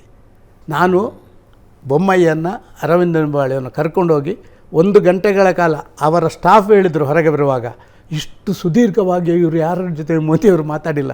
ಅವರು ಏನು ಇಶ್ಯೂ ಮಾತಾಡ್ತಾರೆ, ಅವರು ಬಿಟ್ಟುಬಿಡ್ತಾರೆ. ನೀವು 1 ಗಂಟೆ ಅವರು ಅಲ್ಲಿಂದ ಫೋನ್ ಮಾಡಿ ರಾಜನಾಥ್ ಸಿಂಗ್ ಬಾಕಿಯವರು ತಿಳಿಸಿದ ಮೇಲೆ, ಮತ್ತೆ ಇಲ್ಲಿ ಬಂದ ಮೇಲೆ ಸಾಕಷ್ಟು ಜನ ನಾವು ಕರ್ಕೊಂಡು ಬಂದೆವು, ಹಿಡಿದೆವು ಅಂತ ಹೇಳಿದವರು ಸಾಕಷ್ಟು. This is the true reality. ಇವತ್ತು ನಾನು ಅಜಿತ್ರ ಮುಂದೆ ಇದನ್ನು ಹೇಳ್ತಾ ಇದ್ದೀನಿ. ಇಂಥ ಒಂದು ಪರಿಸ್ಥಿತಿಯಲ್ಲಿ ನಮಗೆ ಆಗಲೇ 19 ಸ್ಥಾನ ಬಂತು. ಯಡಿಯೂರಪ್ಪರನ್ನ ಕರ್ಕೊಂಡು ಬಂದ ಶಕ್ತಿ ನಮಗೆ ಖಂಡಿತವಾಗಿ ಆಯಿತು. ನಾವು ಕರ್ನಾಟಕದಲ್ಲಿ ಅಧಿಕಾರ ಮಾಡಿದೆವು. ನಿಮ್ಮ ಪಾರ್ಟಿಯವ್ರನ್ನೇ 17 ಜನರನ್ನು ಆರತಿ ಎತ್ತಿ ಎಲ್ಲ ತಂದೆವು. ಪರಿಸ್ಥಿತಿಗಳು ಚಿಂತಾಜನಕ ಆಯಿತು. ಅದರ ನಂತರ ವಿಜೇಂದ್ರ ಅವ್ರ ಮೇಲೆ ಅಸಮಾಧಾನ ಇದೆ. ಯಾರಿಗೆ? ನಿಮಗೂ ಕೂಡ ವಿಜೇಂದ್ರ ಅವ್ರ ಮೇಲೆ ಅಸಮಾಧಾನ ಇದೆ ಅನ್ನೋದು ಮಾತಲ್ಲಿ ಅನ್ನಿಸ್ತಾ ಇದೆ ನನಗೆ. ನನ್ನ ಅಧ್ಯಕ್ಷರು ಅವ್ರು ಎಷ್ಟು ದಿನ ಇರ್ತಾರೋ ಅಷ್ಟು ದಿನ ನನ್ನ ಅಧ್ಯಕ್ಷರು. ತಾವು ಯತ್ನಾಳ್ರ ಜೊತೆ ಮಾತಾಡೋ ಪ್ರಯತ್ನ ಏನಾದ್ರು ಮಾಡಿದ್ರ ಸದಾನಂದ ಗೌಡ್ರೆ? ಸರ್, ತಮ್ಮಂತ ಹಿರಿಯರು ಮಾತ್ರ ಮಾಡಬಹುದಾದ ಕೆಲಸ ಅದು. ನಾನು ಯತ್ನಾಳ್ರಲ್ಲಿ ಪ್ರಾರಂಭದಲ್ಲಿ ಮಾತಾಡಿದೆ. ಅವರು ಭಾರಿ ಅದನ್ನು ಯಾರೋ ಪರವಾಗಿ ವಾದ ಮಾಡುವವರು ಅಂತ ಹೇಳುವಂಥ ರೀತಿಯಲ್ಲಿ ಅದನ್ನು ತಿಳ್ಕೊಂಡು ಸ್ವಲ್ಪ ಬೇರೆ ಬೇರೆ ಶಬ್ದ ಪ್ರಯೋಗಗಳನ್ನೆಲ್ಲ ಮಾಡಿದರು. ನಿಮಗೆಲ್ಲ ತಾವು ವಿಜೇಂದ್ರ ಪರವಾಗಿ ಬಂದಿದ್ದೀರಿ ಅನ್ನೋ ಥರ. ಅಂದರೆ ನಾವು ಆ ರೀತಿಯ ವಾತಾವರಣದ ಅವರ ಮನಸ್ಸಿಗೆ ಹೋಯಿತು ಅಂತ ಕಾಣ್ತದೆ. ಆದ ಕಾರಣ ನೀವು ಇದೆಲ್ಲ ಆಗೋದಿಲ್ಲ, ನಿಮಗೆಲ್ಲ ಧೈರ್ಯ ಇಲ್ಲ ಯಾರನ್ನು ಫೇಸ್ ಮಾಡಲಿಕ್ಕೆ, ಮತ್ತೊಂದು ನನಗೆ ಅದೆಲ್ಲ ಇದೆ ಅಂತ ಹೇಳುವಂಥ ದಾಟಿಯಲ್ಲಿ ಅವರು ಮಾತಾಡಿದರು. ಆಮೇಲೆ ನಾನು ಅವರನ್ನು ಮಾತಾಡಲಿಲ್ಲ. ಒಮ್ಮೆ ಸರ್ ಮಾತಾಡಿದೆ. ಈಗ ಇತ್ತೀಚಿನ ದಿನಗಳಲ್ಲಿ 1-2-3 ಜನ ನನಗೆ ಫೋನ್ ಮಾಡಿದ್ದಾರೆ. ರಮೇಶ್ ಜಾರಕಿಹೊಳಿ ಇರ್ಬೋದು, ಬಾಕಿಯವರು ಫೋನ್ ಮಾಡಿದ್ದಾರೆ. ಇವತ್ತು ಬಹುಶಃ ರಮೇಶ್ ಜಾರಕಿಹೊಳಿ ಅವರು ಬರ್ತಾರಂತ ಕಾಣ್ತದೆ. ಮೊನ್ನೆನ ಮೇಲೆ ಬೇರೆ ಬೇರೆಯವ್ರನ್ನ ನಾನು ಮಾತಾಡಿಸಿದ್ದೀನಿ. ಸಣ್ಣ ಪುಟ್ಟ ಗೊಂದಲಗಳಾದಂಥ ಸಂದರ್ಭದಲ್ಲಿ ಜನಾರ್ದನ ರೆಡ್ಡಿ, ಶ್ರೀರಾಮುಲು ಎಲ್ಲರನ್ನ ನಾನು ಕರೆದು ಮಾತಾಡುವಂಥ ಪ್ರಯತ್ನಗಳನ್ನು ಎಲ್ಲ ಕಡೆ ಮಾಡಿದ್ದೀನಿ. ನಮ್ಮ ಮಾತನ್ನು ಎಷ್ಟು ಕೇಳ್ತಾರೆ ಅಂತ. ಹಿಂದೆ ಹಂಗಿರಲಿಲ್ಲ. ಹಿಂದೆ ಪಕ್ಷದ ಒಬ್ಬ ಸ್ವಲ್ಪ ವರಿಷ್ಠ ನೇತಾರ ಅಂತ ಆದರೆ ಗೌರವ ಅದನ್ನು ಗೌರವದಿಂದ ಮಾತಾಡಿ. ಇವತ್ತು ಅದು ಕಡಿಮೆ ಆಗ್ತಾ ಇದೆ ಸರ್. ಅದು ದೊಡ್ಡ ದುರಂತ. ಅದು ನಮಗೆ ತೊಂದರೆ ಆಗ್ತಾ ಇದೆ. ನಿಮ್ಮ ಪಕ್ಷದಲ್ಲಿ ಸಮಸ್ಯೆನ ಒಟ್ಟಾರೆ ರಾಜಕಾರಣನೇ ಹಂಗಾಗಿದೆ ಅನ್ಸುತ್ತೆ. ಅಲ್ಲ, ಬಾಕಿ ಪಕ್ಷದ ಬಗ್ಗೆ ನಾನು ಹೆಚ್ಚಾಗಿ ಮಾತಾಡೋದಿಲ್ಲ, ಅವರ ಆಂತರಿಕ ವ್ಯವಸ್ಥೆಗಳನ್ನು. ನಮ್ಮದು ಬಾಕಿಯವರಿಗಿಂತ ತುಂಬ ಬೆಟರು. ಬಾಕಿಯವರು 35% ಇದ್ದರೆ ನಮ್ಮದು ಬೆಟರ್ ಅಂತ ಹೇಳಿದರೆ ಒಂದು 75 ಮಾರ್ಕಿನಷ್ಟು ಪರವಾಗಿಲ್ಲ. ಆದರೆ ಕಳೆದ 4 ದಿನಗಳಿಂದ ನಾವು ಆ ಸ್ಥಾನಕ್ಕೆ ಹೋಗುವಂಥ ಪರಿಸ್ಥಿತಿ ನಿರ್ಮಾಣ ಆಗಿದೆ. ಕೋರ್ ಕಮಿಟಿ ಸಭೆ ಆದಮೇಲೆ ಬೊಮ್ಮಾಯಿ ಅವರು, ಆರ್ ಅಶೋಕ್ ಅವರು, ಅಶ್ವಥ್ ನಾರಾಯಣರೆಲ್ಲ ನಿಮ್ಮ ಮನೆಗೆ ಬಂದ್ರಲ್ಲ, ಏನು ಮಾತಾಡಿದ್ರಿ ಸರ್? ಕೋರ್ ಕಮಿಟಿಯಲ್ಲಿ ನಾನು ಪ್ರಬಲವಾಗಿ ಇದನ್ನು ಪ್ರತಿಪಾದನೆಗಳನ್ನು ಮಾಡಿದೆ. ಓಕೆ. ಆಗ ಅವರಿಗೆಲ್ಲ ಸದಾನಂದ ಗೌಡರು ಹೇಳಿದ್ರು 100% ಸತ್ಯ ಅಂತ ಹೇಳುವಂಥ ಮಾತನ್ನು ಹೇಳಿದರು. ನಾನು ಹೇಳಿದೆ, ನನಗೆ ಸರ್ಟಿಫಿಕೇಟ್ ಕೊಡುವ ಅಗತ್ಯ ಇಲ್ಲ. ನಾವೆಲ್ಲರೂ ಹಿಂದೆ ಬೇರೆ ಬೇರೆ ಸ್ಥಾನಗಳನ್ನು ಅಲಂಕರಿಸಿ ರಾಜ್ಯದಲ್ಲಿ ಮತ್ತೊಂದರಲ್ಲಿ ನಾವು ದೊಡ್ಡ ಮನುಷ್ಯರಾಗಿ ಇವತ್ತು ಮೂಡಿ ಬಂದೇವಲ್ಲ, ನಾವೆಲ್ಲ ಒಟ್ಟಿಗೆ ಕೂತ್ಕೊಂಡು ಇದಕ್ಕೆ ಏನಾದ್ರು ಪರಿಹಾರಗಳನ್ನು ಮಾಡುವಂಥದ್ದು ನಿಮ್ಮಲ್ಲೇ ಮಾಡೋಣ ಅಂತ ಹೇಳಿದರು. ಬನ್ನಿ ಸ್ವಾಗತ ಅಂತ ಹೇಳಿದೆ. ಉಪ್ಪಿಟ್ಟು, ಇಡ್ಲಿ ಮತ್ತು ಚಹಾ ಎಲ್ಲ ಕೊಟ್ಟು ಒಂದು 2 ಗಂಟೆಗಳ ಕಾಲ ಒಂದಷ್ಟು ವಿಚಾರಗಳನ್ನು ಮಾತಾಡಿ ಅದನ್ನು ಮೇಲೆ ತಿಳಿಸುವಂಥ ಕೆಲಸ ಕಾರ್ಯಗಳನ್ನು ಮಾಡಿದ್ದೇವೆ. ಒಂದಷ್ಟು ವಿಚಾರದ್ದೇ ನನ್ನ ಪ್ರಶ್ನೆ ಸರ್. ಏನದು ಒಂದಷ್ಟು ಸರ್? ಒಂದು ನಾವು ಭಾರಿ ಸ್ಪಷ್ಟವಾಗಿ ಹೇಳಿದೆವು, ಇವತ್ತು ಮೆಂಬರ್ಶಿಪ್ ಮಾಡೋದು, ಅಧ್ಯಕ್ಷ ಮಾಡೋದು, ರಾಜ್ಯದ ಅಧ್ಯಕ್ಷ ಮಾಡೋದು, ಮತ್ತೊಂದೆಲ್ಲ ನಾವು ಮಾಡ್ತಾ ಇದ್ದೇವೆ. ಅದಕ್ಕೆ ಮೊದಲು ಮನಸ್ಸಿನ ಹೊಂದಾಣಿಕೆಗಳನ್ನು ಮಾಡುವಂಥ ಒಂದು ಪ್ರಯತ್ನ ನಡಿಬೇಕು. ಎರಡನೇದಾಗಿ ಇಂಡಿಸಿಪ್ಲಿನ್ ಮಾಡುವಂಥವರನ್ನು ಟಾಲರೇಟ್ ಮಾಡುವಂಥದ್ದನ್ನು ಮಾಡಬಾರ್ದು. ನಾನು ಕೋರ್ ಕಮಿಟಿಯಲ್ಲಿ ಹೇಳಿದೆ, ನಮ್ಮ ಪಕ್ಷಕ್ಕೆ ಬಂದು ಮಂತ್ರಿಗಳಾಗಿ ಮತ್ತೆ ನಮ್ಮ ಪಕ್ಷದಿಂದ ಗೆದ್ದು ಈಗ ನಮ್ಮ ಪಕ್ಷದ ಸಿಂಬಲ್ನಲ್ಲೇ ಇರುವಂಥ ನಮ್ಮ 2 ಜನ MLAಗಳು BJPಯ ಬಗ್ಗೆ ಬಾಯಿಗೆ ಬಂದಾಗೆ ಮಾತಾಡಿ, ನಾವೇನು 65 ಇಟ್ಕೊಂಡು ಅಧಿಕಾರ ಮಾಡೋಕ್ಕೆ ಆಗಲ್ಲ ಸದ್ಯಕ್ಕೆ, ಎಷ್ಟೇ ಕರ್ಕೊಂಡು ಬಂದರೆ ಆಗಲ್ಲ. ಆದ ಕಾರಣ ಅವರಿಗೆ ನಾವು ಇಟ್ಕೊಳ್ಳುವಂಥ ಅವಶ್ಯಕತೆ ಏನು ಅಂತ ಹೇಳುವಂಥದ್ದು ಕೋರ್ ಕಮಿಟಿಯಲ್ಲಿ ಸ್ಪಷ್ಟವಾಗಿ ಮಾತಾಡಿದೆ. ಮತ್ತು ಇಂಡಿಸಿಪ್ಲಿನ್ನ ಬಗ್ಗೆ ಕೊಟ್ಟ ನೋಟಿಸಿನ ಬಗ್ಗೆ ಮಾತಾಡಿದೆ. ಇದನ್ನೆಲ್ಲವರು ಒಪ್ಪಿಕೊಂಡ್ರು. ನಾನು ಇದು ಬಾಹ್ಯವಾಗಿ ಹೇಳುವಂಥದ್ದಲ್ಲ, ಆದರೆ ಇವತ್ತು ಅನಿವಾರ್ಯ. ಎಲ್ಲರೂ ಬೀದಿಯಲ್ಲಿ ಮಾತಾಡುವಾಗ ನಾನೊಂದು ಮಾಧ್ಯಮದ ಮುಖಾಂತರ ಆದರೂ ನನ್ನ ಕಾರ್ಯಕರ್ತರಿಗೆ ತಿಳಿಸುವಂಥ ನನ್ನ ಜವಾಬ್ದಾರಿ ಅಂತ ನಾನು ಮಾತಾಡ್ತಾ ಇದ್ದೀನಿ. ಈ ರೀತಿ ಎಲ್ಲರೂ ಬಂದು ನಾವು ಸೇರಿ ಒಂದು ಒಳ್ಳೆಯ ಚರ್ಚೆಗಳನ್ನು ಮಾಡಿದ್ದೀವಿ. ಒಂದು 2 ಗಂಟೆಗಳ ಕಾಲ ಆ ಚರ್ಚೆಯನ್ನು ಕಳಿಸ್ಕೊಟ್ಟಿದ್ದೀವಿ. ಅದರದ್ದು ಏನಾಗುತ್ತೆ ಅಂತ ಹೇಳುವಂಥ ನಮಗೇನು ಗೊತ್ತಿಲ್ಲ. ಸೊ ಯತ್ನಾಳರು ಮತ್ತು ರಮೇಶ್ ಜಾರಕಿಹೊಳಿ ಅವ್ರ ಮೇಲೆ ಕ್ರಮ ಆಗಬೇಕು ಅನ್ನೋ ತಮ್ಮ ಒತ್ತಾಯ? ಇಲ್ಲ, ನಾನು ರಮೇಶ್ ಜಾರಕಿಹೊಳಿ ಅವ್ರ ಬಗ್ಗೆ ನಾನೇನು ಹೇಳಲಿಲ್ಲ. ಓಕೆ. ಯತ್ನಾಳರ ಬಗ್ಗೆ ಆಗಬೇಕು ಅಂತ ಅಲ್ಲಿ ಒತ್ತಾಯ ಮಾಡಿದೆ. ಆಗ ನಮ್ಮ ಕೇಂದ್ರದ ನಮ್ಮ ಉಸ್ತುವಾರಿಗಳು ಹೇಳಿದರು, ಆಲ್ರೆಡಿ ನೋಟಿಸ್ ಇಶ್ಯೂ ಆಗಿದೆ, ಅವರಲ್ಲಿ ಅಪಿಯರ್ ಆಗಿದ್ದಾರೆ, it is under process, so you can't discuss here ಅಂತ ಹೇಳಿದರು. ಎಸ್, 3 ಜನರ ಬಗ್ಗೆ ಭಾರಿ ಖಾರವಾಗಿ ಮಾತಾಡಿದ್ದೀನಿ. ಎಸ್. ಆದರೆ ಸಂಸದರೆಲ್ಲ ಹೋಗಿ ಅಮಿತ್ ಶಾ ಅವ್ರನ್ನ ಭೇಟಿ ಆಗ್ತಾರಂತೆ. ಬಸವರಾಜ ಬೊಮ್ಮಾಯಿ ಅವರು, ಸೋಮಣ್ಣ ಅವರು, ಪ್ರಹ್ಲಾದ್ ಜೋಶಿ ಅವರು ಯತ್ನಾಳ್ ಮೇಲೆ ಕ್ರಮ ಕೈಗೊಳ್ಳಬೇಡಿ ಅಂತಾರಂತೆ. ಅದನ್ನು ನೋಡಿದ್ರೆ ವಿಜೇಂದ್ರಗೆ ಸಿಟ್ಟು ಬರುತ್ತೆ. ಸಂಘದ ಒಂದು ಬೈಠಕ್ ಆಗುತ್ತೆ, ಕರೀತಾರೆ, ಅಲ್ಲಿ ವಿಜೇಂದ್ರರ ವಿರುದ್ಧ ಎಲ್ಲರೂ ಮಾತಾಡ್ತಾರಂತೆ. ಇಡೀ ವ್ಯವಸ್ಥೆನೇ ತಮ್ಮ ವಿರುದ್ಧ ತಿರುಗಿ ಬಿದ್ದಿದೆ ಅಂತ ವಿಜೇಂದ್ರರಿಗೆ ಅನ್ಸಿದ್ರೆ ಏನು ತಪ್ಪು ಹಂಗಿದ್ರೆ ಅವ್ರದ್ದು? ಸರ್, ನಾನು ಅಂತ ಹೋಗಿ ಸಂಘದ ಕಾರ್ಯಕ್ರಮದ ದಿವಸ ನನಗೆ ಸ್ವಲ್ಪ ಹುಷಾರಿಲ್ಲದೆ ಒಂದು ಸಣ್ಣ ಸರ್ಜರಿಯ ಇದರಲ್ಲಿ ನಾನು ಆ ದಿವಸ ಹೋಗಲಿಕ್ಕೆ ಆಗಲಿಲ್ಲ. ಆದ ಕಾರಣ ನನಗೆ ಅದು ಗೊತ್ತಾಗಲಿಲ್ಲ. ಎರಡನೇದಾಗಿ ದೆಹಲಿಯಲ್ಲಿ MP ಗಳು, ನಾನೇ ಬೊಮ್ಮಾಯಿ ಅವರಿಗೆ ಹೇಳಿದ್ದೀನಿ, ನಾನೇ ಬಾಕಿಯವರಿಗೆ ಹೇಳಿದ್ದೀನಿ, ನೋಡಿಯಪ್ಪ ನೀವೆಲ್ಲ ಜವಾಬ್ದಾರಿ ಇದ್ದವರು, ಡೆಲ್ಲಿಯಲ್ಲೇ ಇರುವಂಥವ್ರು, ಪಾರ್ಲಿಮೆಂಟ್ ನಡೀತಾ ಇದೆ, ನಮ್ಮೆಲ್ಲ ನಾಯಕರಿದ್ದಾರೆ, you can't be a silent spectator in party. ಹೌದು ಹೌದು. ನೀವು ಇದನ್ನೆಲ್ಲ ನೋಡಿಕೊಂಡು ಈ ಸ್ಥಾನದಲ್ಲಿ ಕೂತವರು ನೀವೊಂದು ಎಲ್ಲರೂ ಒಟ್ಟಿಗೆ ಸೇರಿ ಏನು ಅಂತ ಹೇಳುವಂಥ ವಿಚಾರವನ್ನು ಹೋಗಿ ಹೇಳಿ ಅಂತ. ಏನು ಹೇಳಿದ್ದಾರೆ ಮತ್ತೊಂದು ನನಗೆ ಗೊತ್ತಿಲ್ಲ. ಮೀಟಿಂಗ್ ಮಾಡಿದ್ದಾರೆ, ಮತ್ತೊಂದು ಮಾಡಿದ್ದಾರೆ.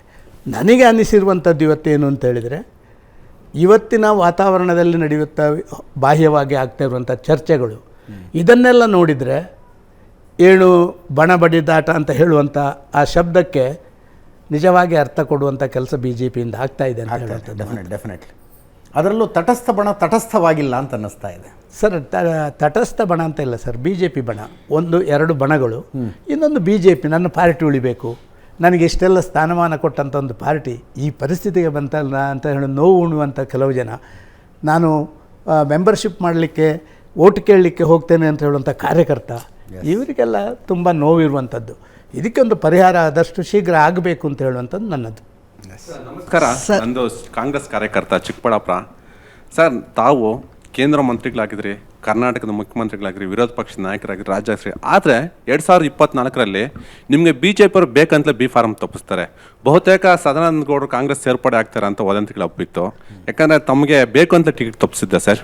ಸರ್, ನಾನು ಸ್ಪಷ್ಟವಾಗಿ ಹೇಳ್ತೀನಿ, ನಾನು 5 ಟರ್ಮು ಚುನಾಯಿತ ಪ್ರತಿನಿಧಿ ಆದ ಮೇಲೆ, 2 ಸರಿ MLA, 3 ಸರಿ MP ಆದಮೇಲೆ ನಾನು ಕಂಟೆಸ್ಟ್ ಮಾಡೋದಿಲ್ಲ ಅಂತ ಹೇಳುವಂಥ ಒಂದು ಮನಸ್ಸು ಮಾಡಿದ್ದೆ. ಯಾಕೆಂದ್ರೆ ನಾನು ನನ್ನ ಕಾರ್ಯಕರ್ತನಿಗೆ ಕೆಲಸ ಮಾಡಬೇಕು, 100 ಜನ ನನಗೆ ಸಾಯುವವರೆಗೆ ಕೆಲಸ ಮಾಡೋದಲ್ಲ ಅಂತ ಹೇಳುವಂಥದ್ದನ್ನು ಹೇಳಿದೆ. ಆದರೆ ನಮ್ಮ ವರಿಷ್ಠರ ಆದೇಶದ ಪ್ರಕಾರ ನಾನು ಆ ಬಾರಿ ಕಂಟೆಸ್ಟ್ ಮಾಡಿದೆ. ಈ ಬಾರಿ 6 ತಿಂಗಳ ಮುಂಚಿತವಾಗಿ ನಾನು ಚುನಾವಣೆಗೆ ಸ್ಪರ್ಧೆ ಮಾಡೋದಿಲ್ಲ ಅಂತೇಳಿ ಘೋಷಣೆ ಮಾಡಿದ್ದೆ, ಮಾಧ್ಯಮಗಳಲ್ಲಿ ಹೇಳಿದೆ.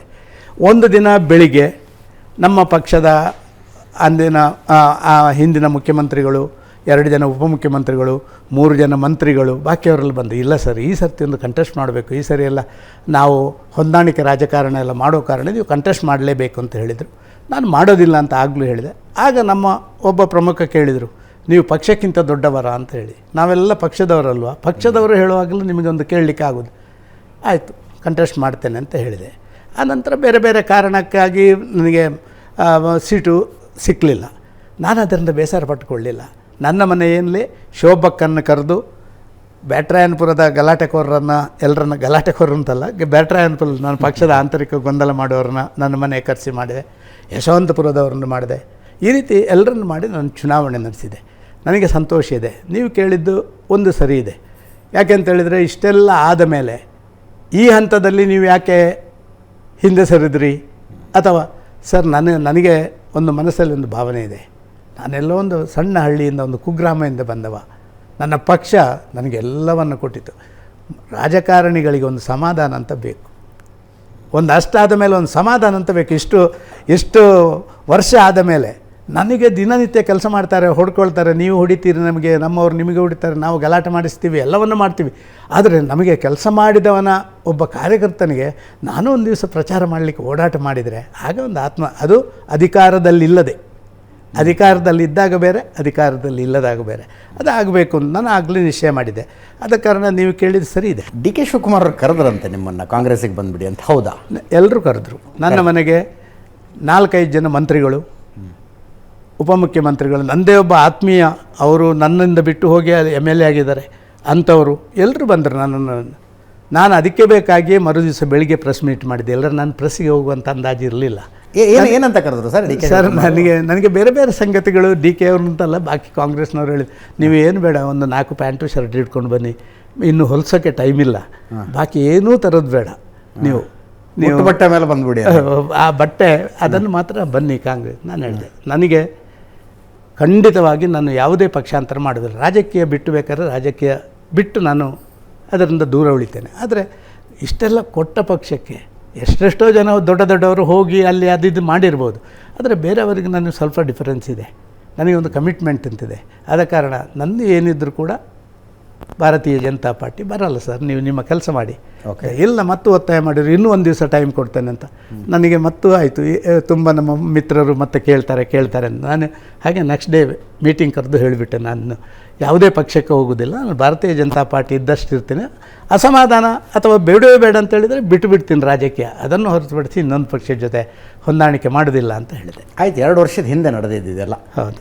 ಅದಾದಮೇಲೆ ಇಷ್ಟೆಲ್ಲ ಆಯ್ತಲ್ಲ, ನಿಮ್ಮ ಪಕ್ಷದಲ್ಲಿ ಇದೆಲ್ಲ ಆಗ್ತಿದೆಯಲ್ಲ, ಇದು ನೋಡಿದಾಗ ಯಾವ ಥರ ಅನ್ಸುತ್ತೆ? ಹೋಗ್ಬಿಟ್ಟಿದ್ರೆ ಆಗ್ತಿತ್ತಪ್ಪ ಕಾಂಗ್ರೆಸ್ಸಿಗೆ. ಸರ್, ನಾನು ಆಡಳಿತ ಪಕ್ಷದಲ್ಲಿ ಇರ್ತಾ ಇದ್ದೆ. ಸರ್, ನೀವು ಹೇಳಿದ್ದು 100ಕ್ಕೆ 100 ಸತ್ಯ. ಆಡಳಿತ ಪಕ್ಷಕ್ಕೆ ಹೋಗ್ತೇನೆ ಅಂತಲ್ಲ, ಈ ರೀತಿ ರಾಜಕೀಯ ಬೇಡ ಅಂತ ಏನು ನನ್ನ ಮನಸ್ಸಲ್ಲಿತ್ತು, ಅದು ನನಗೆ ಈಗೂ ಕೂಡ ಅನ್ನಿಸ್ತದೆ. ಯಾಕೆ ನನ್ನ ಪಾರ್ಟಿ ನನಗೆ ಗೊತ್ತಿದೆ. ನಾನು ವಾಜಪೇಯಿಯವರು ಪುತ್ತೂರಿಗೆ ಬಂದಾಗ ನಾನು ಸುಳ್ಯ ವಿಧಾನಸಭಾ ಕ್ಷೇತ್ರದ ಅಧ್ಯಕ್ಷ ಆಗಿದ್ದೆ. ನಾನು ಸರ್ಕಾರಿ ವಕೀಲಾಗಿದ್ದೆ. 1980ರಲ್ಲಿ ಭಾರತೀಯ ಜನತಾ ಪಾರ್ಟಿ ಬಿಗಿನ್ ಆದ ಕೂಡಲೇ ನನ್ನ ಊರಿನ ಹುಡುಗರೆಲ್ಲ ಹೇಳಿದರು, ನೀವೇನು ಸರ ಗೌರ್ಮೆಂಟ್ ಉದ್ಯೋಗದಲ್ಲಿ ಬನ್ನಿ ಇಲ್ಲಿ BJP ಅಧ್ಯಕ್ಷರಾಗಿ ಅಂತ.